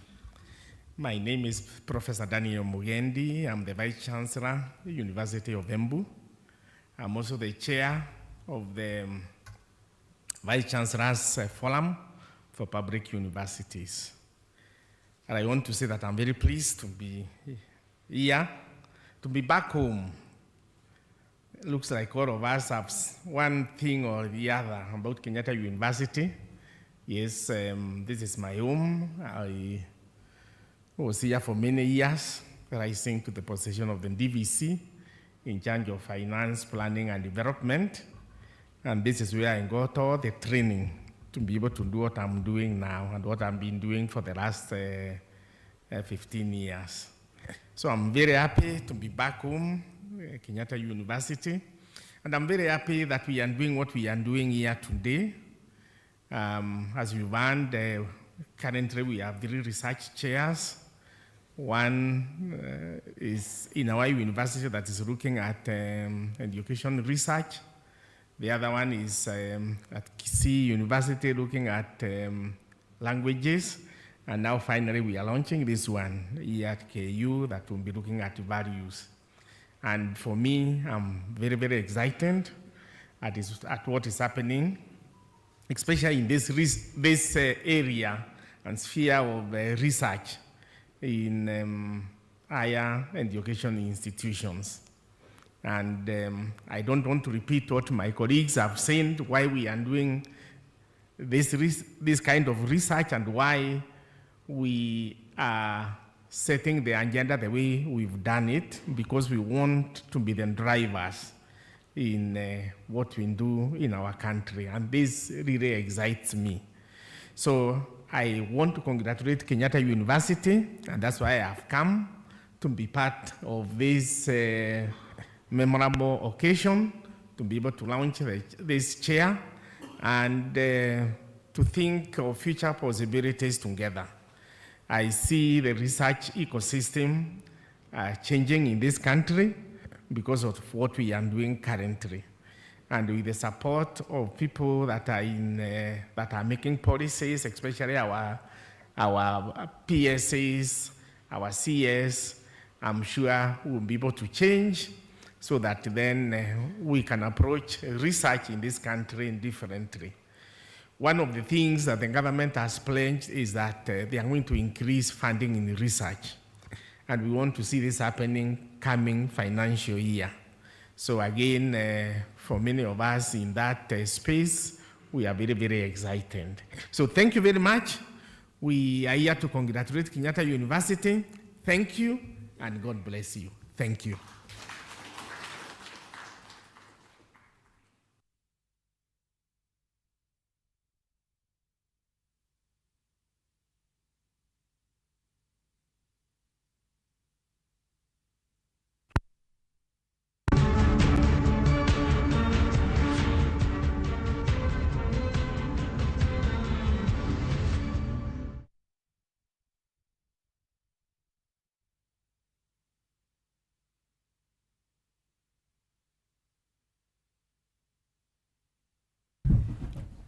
All right, welcome back. And once again, we are seated, ready for a discussion that I had promised earlier. How well can we involve the young people or young ladies into the STEM industry through peer mentorship? Most of the time we talk about STEM and anything that comes to our mind is, maths, economics, science, things that always seem to be very difficult for ladies, but right now they're being incorporated in the system and helping us understand how well we can help foster this discussion or improve inclusivity is by having this conversation. And joining us this morning is Rhoda. Rhoda, good morning. Good morning, and thank you for having me here. Mm-hmm. So tell us more about KU First and your involvement in it, and of course how this has shaped you as a young mentor, mentoring young people into the STEM industry. Okay, so KUFEST is Kenyatta University Female Students in Science and Technology. It is a school-based project that helps girls, specifically in STEM, to pursue their careers and have a broader aspect of what they expect in the world of work. So, in your experience, how has the inception of young people in STEM been like? Let's begin with you. How was your experience like getting into this field? Did you experience any difficulties? Did you experience a smooth path that you saw, okay, this is something that I should be pursuing? Or if you experienced difficulties, what kept you going into the industry? Well, I am a passionate individual on matters STEM, and despite the difficulties from members back in the family, your parents telling you, are you sure you want to do this? Your teachers telling you, if this is what you want to go for, then go for it. So it is the confidence of a few support members that keeps us going. And when I joined KUFEST, I got the strong passion to serve and continue pursuing my career.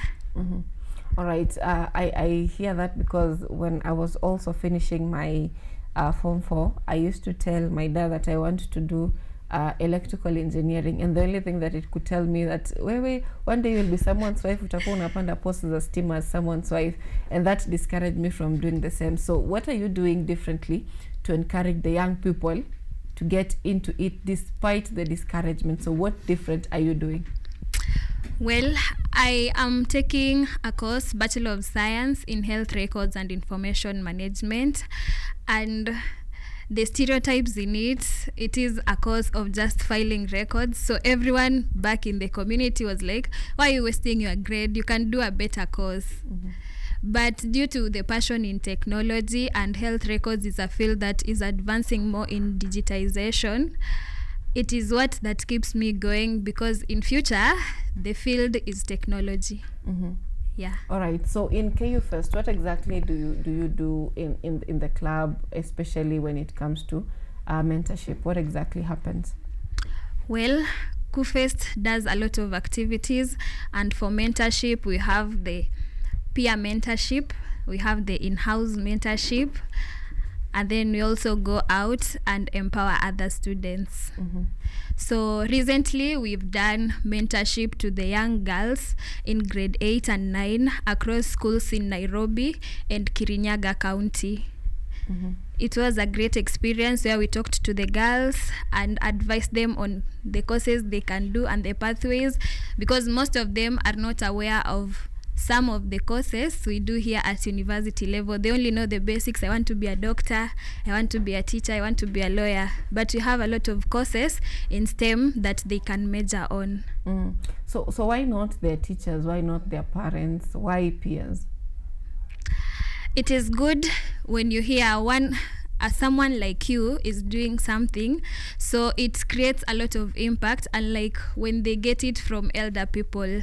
That is why we preferred peer-to-peer mentorship. All right, how effective has that been? Because sometimes it can just be talks, the way they say that nilianzisha Biashara na kifaranga, such motivations that people get to have. So how different is this from what the traditional motivation that we've had in terms of impact? Okay. So when you hear someone is at the top, you won't believe where they started from unless you see someone through the journey. And for the peer-to-peer mentorship, when you look at me right now, 5 years from now, you'll see me doing something extraordinary, and you'll be like, yes, I saw her, at least I learned from her.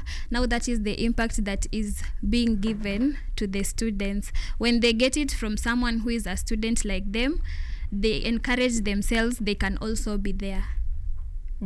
Now, from your interaction with the young girls, you've mentioned that you interacted with grade 9 and grade 10. 8. And grade 8 learners. So from your interaction with them, what challenges did you discover that they are facing, so that those who probably were not part of that team may be able to learn from it? What challenges did you find they go through that you think need to be addressed? Okay, one of the most the basic challenges that cut across all the students. It's their performance right now in mathematics. They're like, if I am failing right now, am I going to be able to do that STEM course? But we encourage them, just as the teachers tell them, practice, practice, practice, and give the best. You'll be there. All right, there's also statistics last week that was released by the Examination Council in the country that talked of grade 9, grade 10, or progressively as the learners advance, their performance in the STEM subjects, especially mathematics, is depreciating. There's also the aspect where there is more than 100,000 of CBE learners do not get to transition to the secondary schools. So that means that there is high dropout level, and most of it is, of course, with the boy child more than the girl child. So how well do you think this can be improved? Because you've mentioned that is the problem that you've seen, poor performance in the STEM subjects. So where is the problem? Is it in the teaching? Is it in motivation? Where exactly is the problem? And how can they solve this? Okay, the problem is both in the students and the teachers somehow, because the students have this mindset, mathematics and STEM courses are difficult. Then when it comes to the teachers, sometimes most of them move with those who are moving. And if it is not upon the student to show the passion that they want to indeed learn this thing, the teachers will move with those who are moving.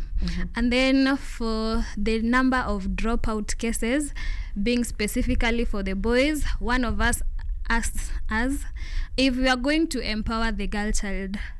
The boy child has been left behind in most instances, and that is why they feel like they are left out. So if the government is going to mentor more on the girls, they should also consider the boy child. And someone asked us, if you're going to have an empowered community with women, how about the boys? Are these ladies going to get married to these boys? All right, so what's the plan with the boy child? So the plan is maybe also include the boy child in the mentorships, because they also need motivation to pursue courses in STEM. They feel left out. So when we include them and you also include the girl child, I think there'll be a balance. So in terms of the future of this, how sustainable do you think this is in terms of impact and the modes of presentation of this mentorship program? How sustainable is this, especially in the next couple of years? Where do you think this program getting young people into? In the next couple of years, the program will help the students, whereby they are going to see motivation from their fellow peers, and they will for sure put it into practice and have what it takes to make them achieve their success. All right, so let me get this straight. If you ask any person who has been through Kenya's education system about motivation, unless they were just good students, most of them will tell you that they were sleeping through all those motivations, and they will tell you it was like free time and all that. So what are the modes of delivery what modes of delivery do you use that may not seem to be boring, for lack of a better word to use, to the students, so that by the end of the day they don't just say that was a free lesson, that was a free time we were having, that was a free engagement we were having, and there's no impact in their lives per se? Okay, you've reminded me back in my high school days. We used to be brought motivational speakers, but you see, we were being handled as a large group, and the person talks until when they are done with their session, we feel like it is a free time. But now for this one, we used the method of groupings, where we grouped the students in groups of 5, 10, and have at least 1 or 2 peer mentors with them. We engaged the students on one-on-one basis where each student shared their difficulties, and we noted down the challenges and shared it with their teachers so that they can work on them. All right, now from the management perspective, because this requires finances and all that, how does this happen? Who supports KU Fest, and where do you get funds to do all these activities? Well, the project was sponsored by the British Council, and it was a project for 2 students, and we helped them in their fieldwork, and that is why we were funded for going to all the 10 schools. Yeah. Oh, it was 10 schools? Yeah, we only did 10 schools, 5 in Nairobi, 5 in Kirinyaga. There's a time I was also doing mentorship to students, but that was on mental health, not on STEM. And how do you handle a situation where the problem is not with the student, the problem is with their mental state, especially? How do you handle students whose problem is about maybe violence from where they come from, or maybe they don't study because probably they lack food, or they're just not in the right state of mind? How do you handle such cases? Well, for such cases, I believe with proper funding, we will be able to help them fully, but we note down the few and talk to their teachers to see if they can get some help. So it is with in collaboration from you and with the teachers, and of course with the team from KU. Yes. So what do we expect in the coming days from the 10 schools? What should we expecting from KU Fest? So we are going to do a follow-up for the schools that we visited, and we expect to see some changes in the attitude and also in performance for the ladies in STEM. All right, any final words to our viewers back at home, an encouragement to that young girl who wants to pursue a course in STEM, and also maybe from what KU Fest has for us or for the viewers back at home? Okay, for the Form 4 leavers, I am sure right now they are doing their course selections. Do not do that course because your parent has told you it is going to earn you a job. Do not do that course because everyone is doing. Do not do that course because you do not have an option. Find a course that you have passion with. Do it. Jobs are out here. You will get a job. All right, thank you so much, Rhoda, for making time for us this morning. I hope to see you once again, and I hope you have an amazing journey interacting with more students across the country, and I hope it also gets to the rural areas, because sometimes the problem is not just within Nairobi, the problem is also at the outskirts of Nairobi. Hope to see you again once again with a more successful story. Thank you for that. But also, if we get funders to support KUFest, we'll be able to reach most schools within the country and support girls and also boy childs. Now that we are not going to forget them, we'll include them in the program. Thank you for your time. All right, thank you so much.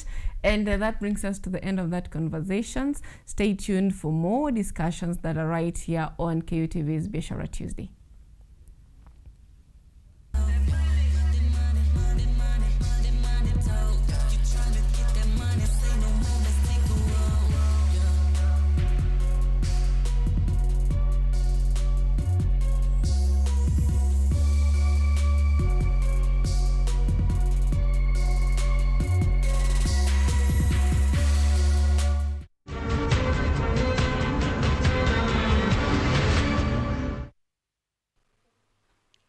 So I just want to make a few remarks before I read the speech of the acting Vice Chancellor.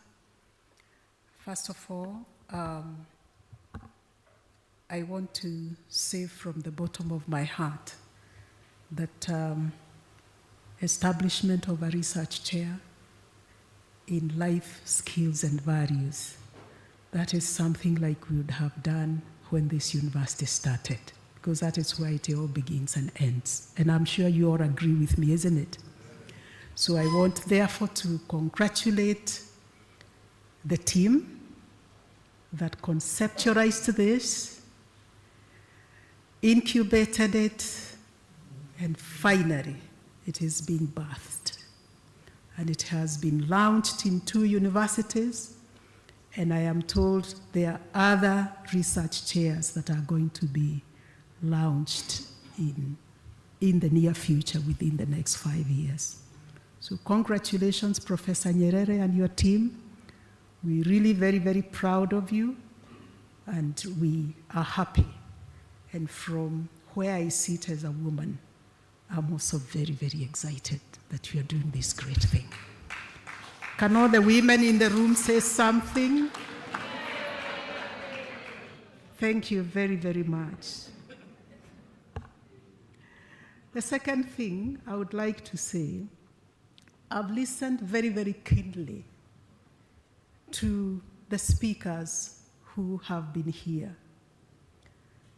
And I can feel, I can taste it.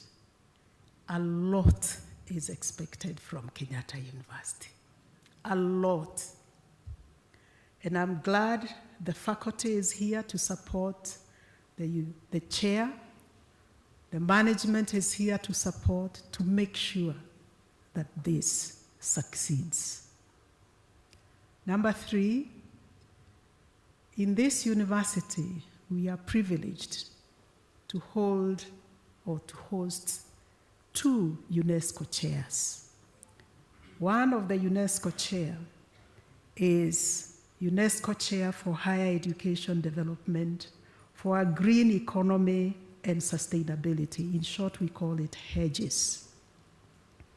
This year, we were also selected competitively to host the UNESCO Chair in Inclusive and Sustainable Physical Education and Sports for Community Development. So those 2 are speaking into advancing sustainable development. But you will note that this hairy research chair is the first research chair that Kenyatta University will be hosting. Research chair. And what excites me all the more is that this is homegrown to create impact, and specifically for a topic called life skills and values. So congratulations again to the team that sat, to the mind that ideated this and conceptualized it, and now what we are seeing is what they have done over years, I believe, probably over months, and so we celebrate you and we wish you all the best in the implementation. So with that, I want to go now to read the formal speech, what the acting Vice Chancellor would have loved to say to you if he was here in person. It is a profound honor to welcome you to Kenyatta University for the official launch of the Harnessing Education Research for Impact in Africa, Research Chair in Life Skills and Values Education. The university is proud to be hosting one of the 3 inaugural chairs under the Hairy Africa Initiative. The launch is not merely a ceremony. It is a declaration of our commitment to transforming the landscape of Africa academia, to move beyond the traditional ivory tower model, and to ensure that our intellectual labor serves the immediate and long-term needs of our society. For a long time, the narrative of African research has been written elsewhere. But today, we take steps towards changing the narrative. This initiative is Africa-led, co-created, and localized, and provides the much-awaited platform to truly write and communicate our stories. Stories that are context relevant, stories that reflect our realities, and stories that put us on the research and academic map. We are part of this collaborative force, working towards a vision in which research productivity on the continent rises from its current 3% to 30% by 2050. Kenyatta University is proud to serve as the focal point for life skills and values education. By aligning our academic inquiry with the practical needs of the Kenyan education sector, we will ensure that our students are not just academically proficient, but are also equipped with the values and the competencies required for holistic development. Kenyatta University is well equipped and capable of hosting Heri Africa Research Chair in Life Skills and Values Education. And as you all know, we are the leading teacher training institution in East and Central Africa with a student population of over 65,000. The university has intentionally mainstreamed research and community engagement as core to the university activities, with one of the 3 divisions dedicated to that. That is the Division of Research, Innovation, and Outreach, which has 5 specialized directorates and units and is responsible for the whole range of activities ranging from research support, ethics reviews, which has been accredited by the National Commission for Science, Technology, and Innovation, NACOSTI, and to dissemination. We also have a well-established research monitoring and budget office that assists in managing research funds. As a result, we are confident of our ability to host Heri Africa Research Chair in Life Skills and Values Education. Through this chair, we look forward to building capacities for our education researchers for impact, contributing to data-driven education reforms, and impacting not just policy, but practice. As we formally launch the research chair and the Life Skills and Values Research Agenda, today I wish to thank most profoundly the Ministry of Education and our partners for their unwavering support. Together, we are building a future where research is central to societal transformation. And with those few remarks, it is now my singular pleasure to invite our chief guest, Professor Mike Kuria, who is the Chief Executive Officer, Commission for University Education, to come and give his keynote address. Karibu sana.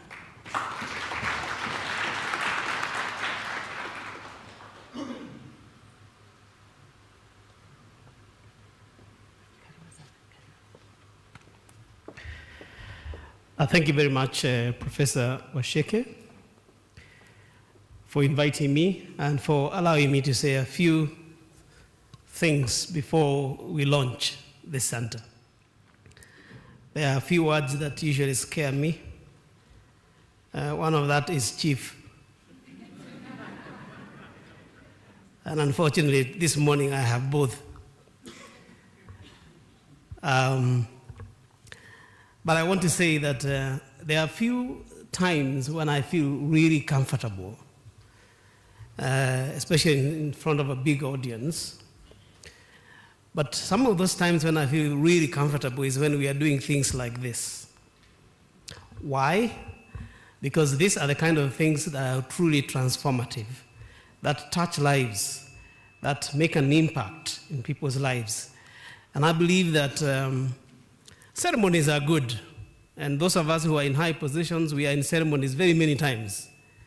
But unfortunately, many times, most of those ceremonies just end there, and nothing happens after that. That I think is terrible. So when I come to a place like this, and we are doing something that is truly transformative, I really feel nice. So this morning, I'm excited to be here. And although I wasn't quite prepared for this, when I left my house this morning, this is not what I was coming to do. I was just coming to interact with you nicely because Professor Shaukat has got very big shoes. They can't be filled by anyone. And I want to let you know that actually I'm not representing him. I'm just speaking on my own behalf, but I will tell him to send me a small paycheck later. The second thing I want to let you know, those of you who are in Kisii, they can understand why I'm dressed the way I'm dressed. But some of you are not in Kisii, so I will let you know why I'm dressed the way I'm dressed. I think this morning my wife must have been thinking, this guy must be crazy. What's happening to him? Because when I woke up in the morning, John, I'm still a villager. Unlike you. You came from the village, now you're no longer a villager. For me, I'm still a villager. So I came from the village this morning, and as I was leaving the house, it was very misty, and it was looking very cold. And I'm sure my wife must have been wondering, why is this guy? Usually he dresses in a suit. But today it's very cold, and look how he's dressing. But it was deliberate. This shirt has some history. And those who are in Kisii, I told them a story. That in the 1960s, there was a movement that came up in Africa. It was called the Negritude Movement. And that movement was trying to emphasize Africanness. We are Africans. And the African is like that. The African is like that. And should be respected for being who they are. And I do agree that there is a need for us to decolonize ourselves, not just in language, as Ngugi wa Thiong'o tells us, but also in terms of practice, and sometimes even in the dress code. We need to decolonize.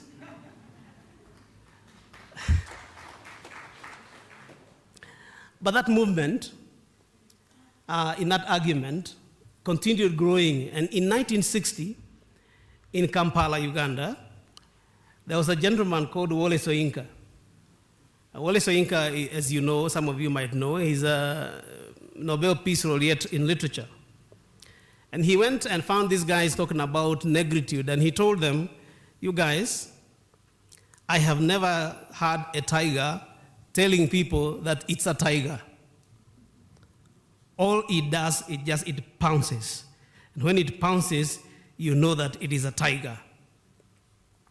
And I made the argument in Kisii that Harry is saying, we are no longer going to keep on emphasizing who we are and what we are and that kind of a thing. What we just want to do is to pounce, produce good research results, and the rest of the world will notice. They will notice because it is good, not necessarily because it's coming from out of Africa, not because we are telling them, but because it is good. And I think that is what we should do. So this morning, I want to first of all begin by congratulating Professor Nyerere and you, Professor Washeke, and the entire KU fraternity. Because everybody was saying how they are related to KU, I was trying to think, how can I connect myself to KU? It has to be a way, surely. And I discovered actually there are many of them. Because your former Vice Chancellor, you know, Professor Wainaina, is also called Kuria.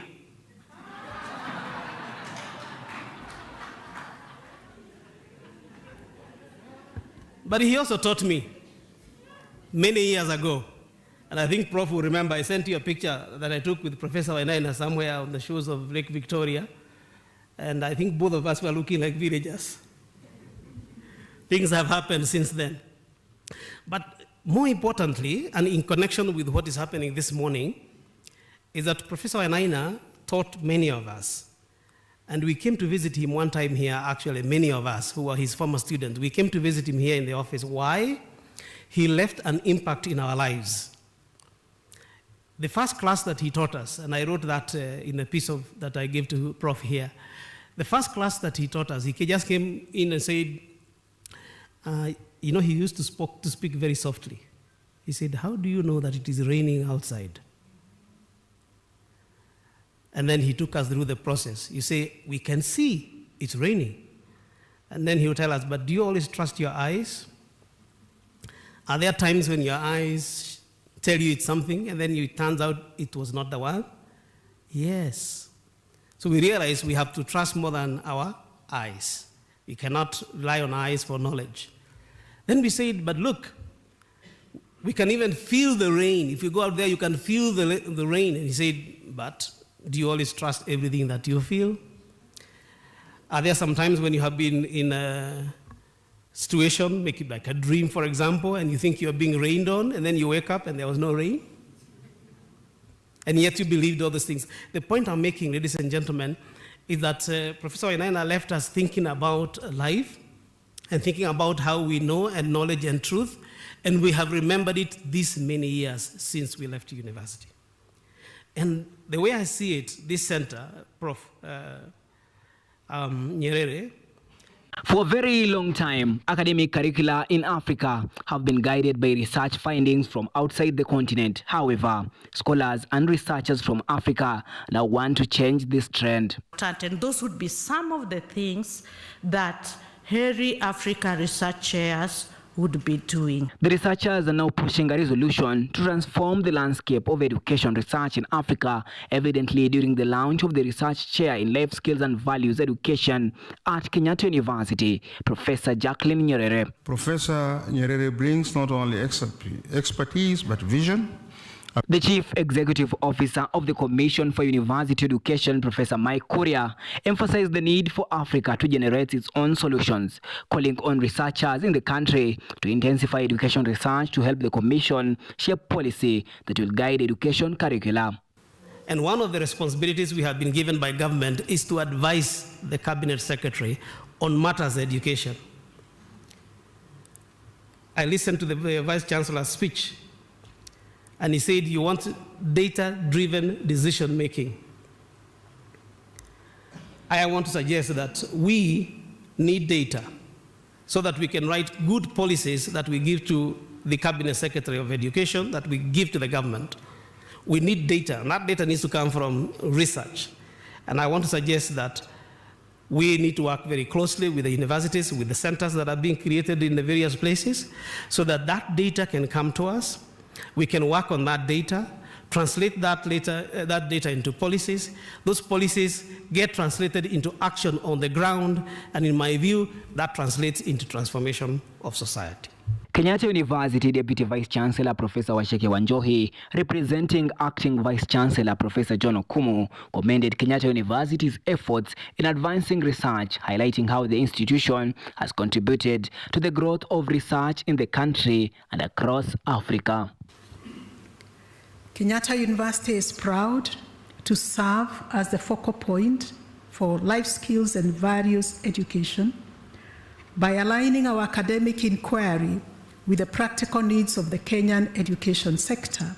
We will ensure that our students are not just academically proficient, but are also equipped with the values and the competencies required for holistic development.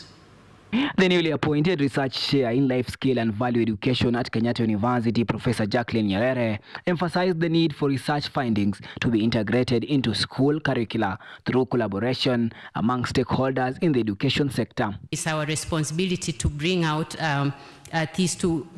evidence, best practices. How does this work? So it is a collaborative effort that brings together government agencies, research departments in our government agencies, also brings together research institutions, civil society organizations, development partners, and researchers at universities.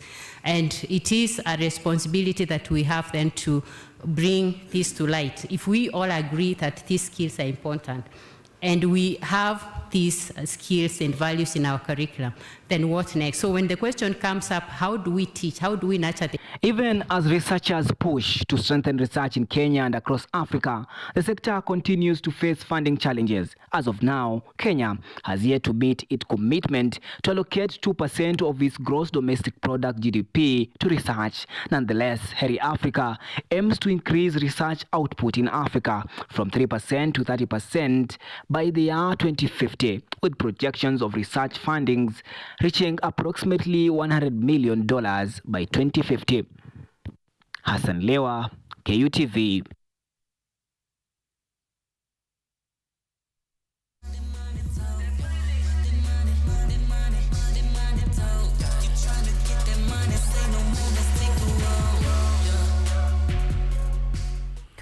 All right, thank you so much for keeping it KUTV Rise today, and specifically Biashara Tuesday on this 5th day of May 2025. Just like is always our norm, we always have to talk about the state of our nation. And this morning I'm having two newspapers with me, that is the Daily Nation and of course the Standard, the bold newspaper, which of course has been ranked among the newspaper that is most read by Kenyans in the country, despite the drop from 25% to around 13% of newspaper readers in the country. It is still something that we get to look at every morning right here on Biashara Tuesday. And looking at the newspaper, like I had mentioned earlier, we have a headline that is similar to the two newspapers. We have the Standard saying, going after Uhuru, and the Daily Nation saying, going after Uhuru's hefty pecs. The same headline, different wordings, but of course the same story. For the Standard, the story is on page 8 and 9, and of course for the Daily Nation, the story is on page 4 and 5.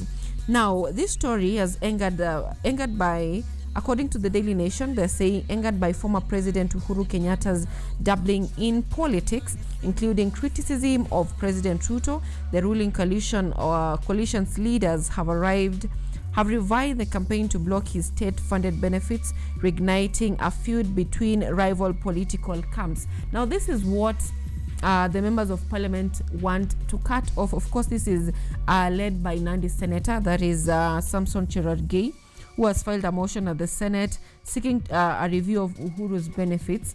And the annual budget for the office of the fourth retired president in the financial year ending next month is 362 million shillings. That is the annual budget of the former president of the Republic of Kenya. And a breakdown of it is that 34.7 million lump sum pension for the 2 terms that he served in office. We have a monthly pension of 1.1 trillion, that is 80% of the monthly salary of the president. We have an annual gratuity of 72 million Kenyan shillings. We have what he is eligible to have. He has 34 staffing, which includes 2 personal assistants, 2 secretaries, 4 messengers, 4 drivers, and of course 4 bodyguards, accumulating to 34.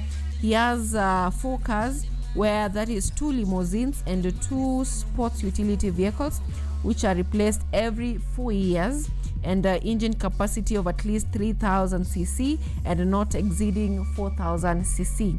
In terms of monthly allowance, he's entitled to 300,000 house allowance, 200,000 fuel allowance, 200,000 entertainment, full medical cover for treatment locally and abroad, diplomatic passports, as well as a local and international travel allowance for 4 foreign trips every year. So those are the packages of every retired president in this country. And of course, this extends to the deputy presidents, who also have their share that Rigiji is currently fighting for in courts, because he said he wants to be accorded the benefits of a deputy president despite him serving for 2 terms. Now, the question that every Kenyan is asking right now is, could this be political witch hunt to the former president, that is the 4th president of the Republic of Kenya, that is Uhuru Kenyatta, because of his involvement in politics? Where does this stem from? Where does this, let me not call it hatred, but where does this anger come from? This is what transpired over the weekend in Narok County, where the former president, gave address to the leaders of the Ma community via a voice message that is sent, and he was accusing the current government of irresponsibility.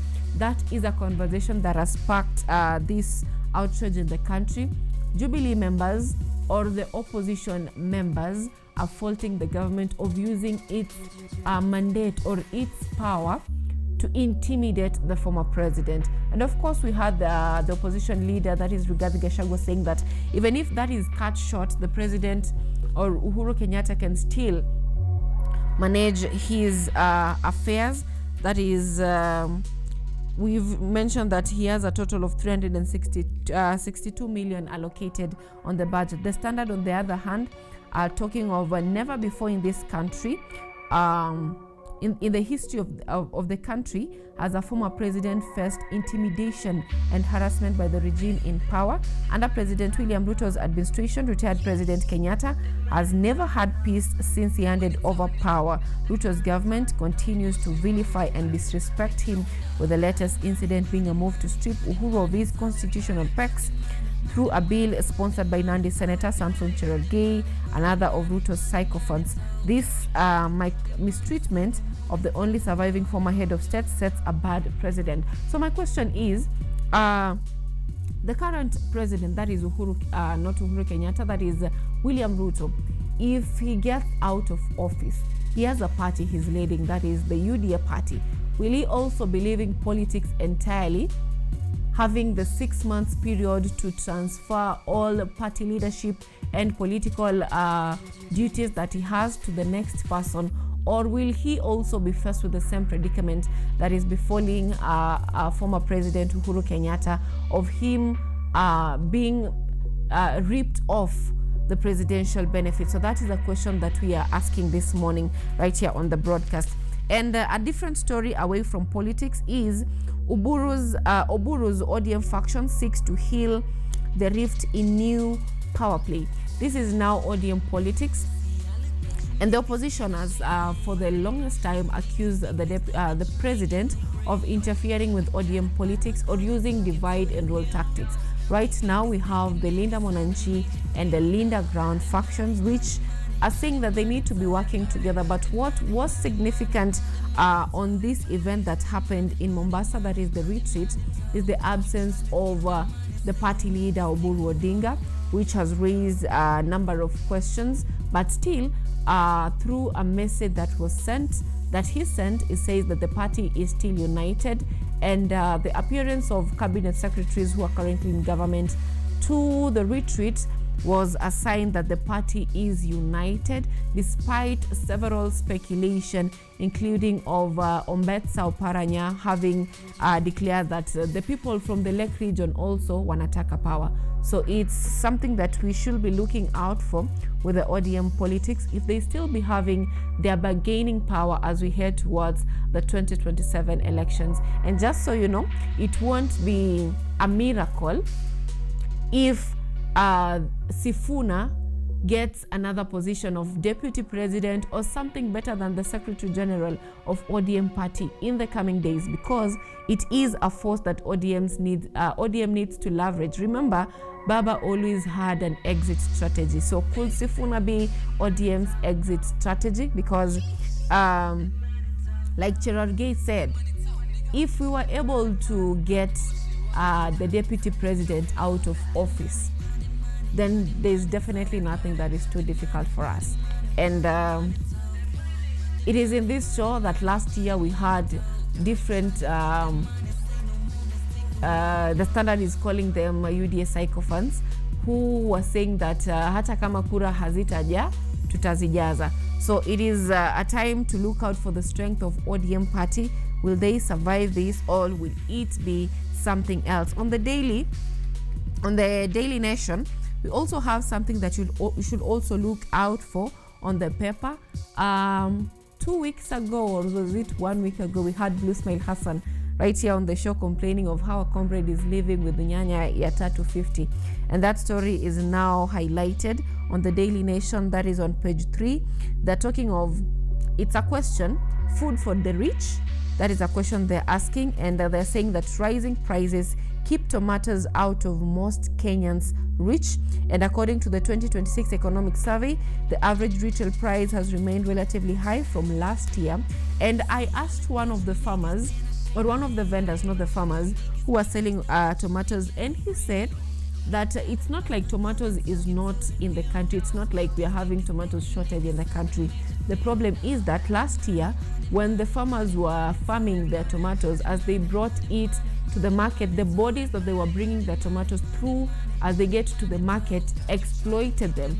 So they had to experience losses after having invested heavily in the production of the tomatoes. And when it came to selling, you had farmers sell their tomatoes at 1 shilling because the market price or how it was released to the market was very poor. So for that reason, the farmers have restrained from using such bodies to get their products to the market. And now it's like they are hoarding or something like that. And this has really raised the prices of the commodity. And there is a graph that is given there of tomato retail prices analysis from 2021 to 2025. It has always ranged at an average of 66 shillings. But right now, the price of a crate of tomatoes in shillings in Nairobi just months ago, according to traders at Wakulima, Githurai, Kawangware, and other markets, was at 6,000. And the amount in shillings a green grocer now needs 1 crate for tomatoes is now at 18,000 shillings. So it means 1 fruit can go for as much as 25 shillings for you to get back your profit. So it was previously 6,000, right now it is 18,000. And for the smaller crates, previously it was around 2,500, right now they go for up to 5,000. So it's almost double the price, and it is blamed to the bodies that are regulating, or the bodies that are distributing this, who are constantly abusing farmers. So those are stories that you need to look out for on the dailies this morning. And of course, more of politics will be coming out through the day. Like I mentioned earlier, that our president is in Tanzania for a 2-day state visit. Today is expected to be addressing the parliament in Tanzania, and mixed reactions have been coming forth since, and we have the opposition faction of the Linda Mwananchi saying that that is a wrong move because it will solidify Samia Suluhu's presidency. And they are really complaining that according to what happened last year with the mass deaths that were recorded, her presidency is not something that should be acknowledged by Kenya. But irregardless, the president is there for a joint meeting. Several memorandum of understanding have been signed, and more expected to be signed today. I don't know if there will be another rule, because you know Samia said that sheria zao za freedom of expression zinaishia kule Kenya. Wakikuja huku kwetu tuna sheria zetu na tutawacharaza. So I don't know if that is going to be applied in Kenya.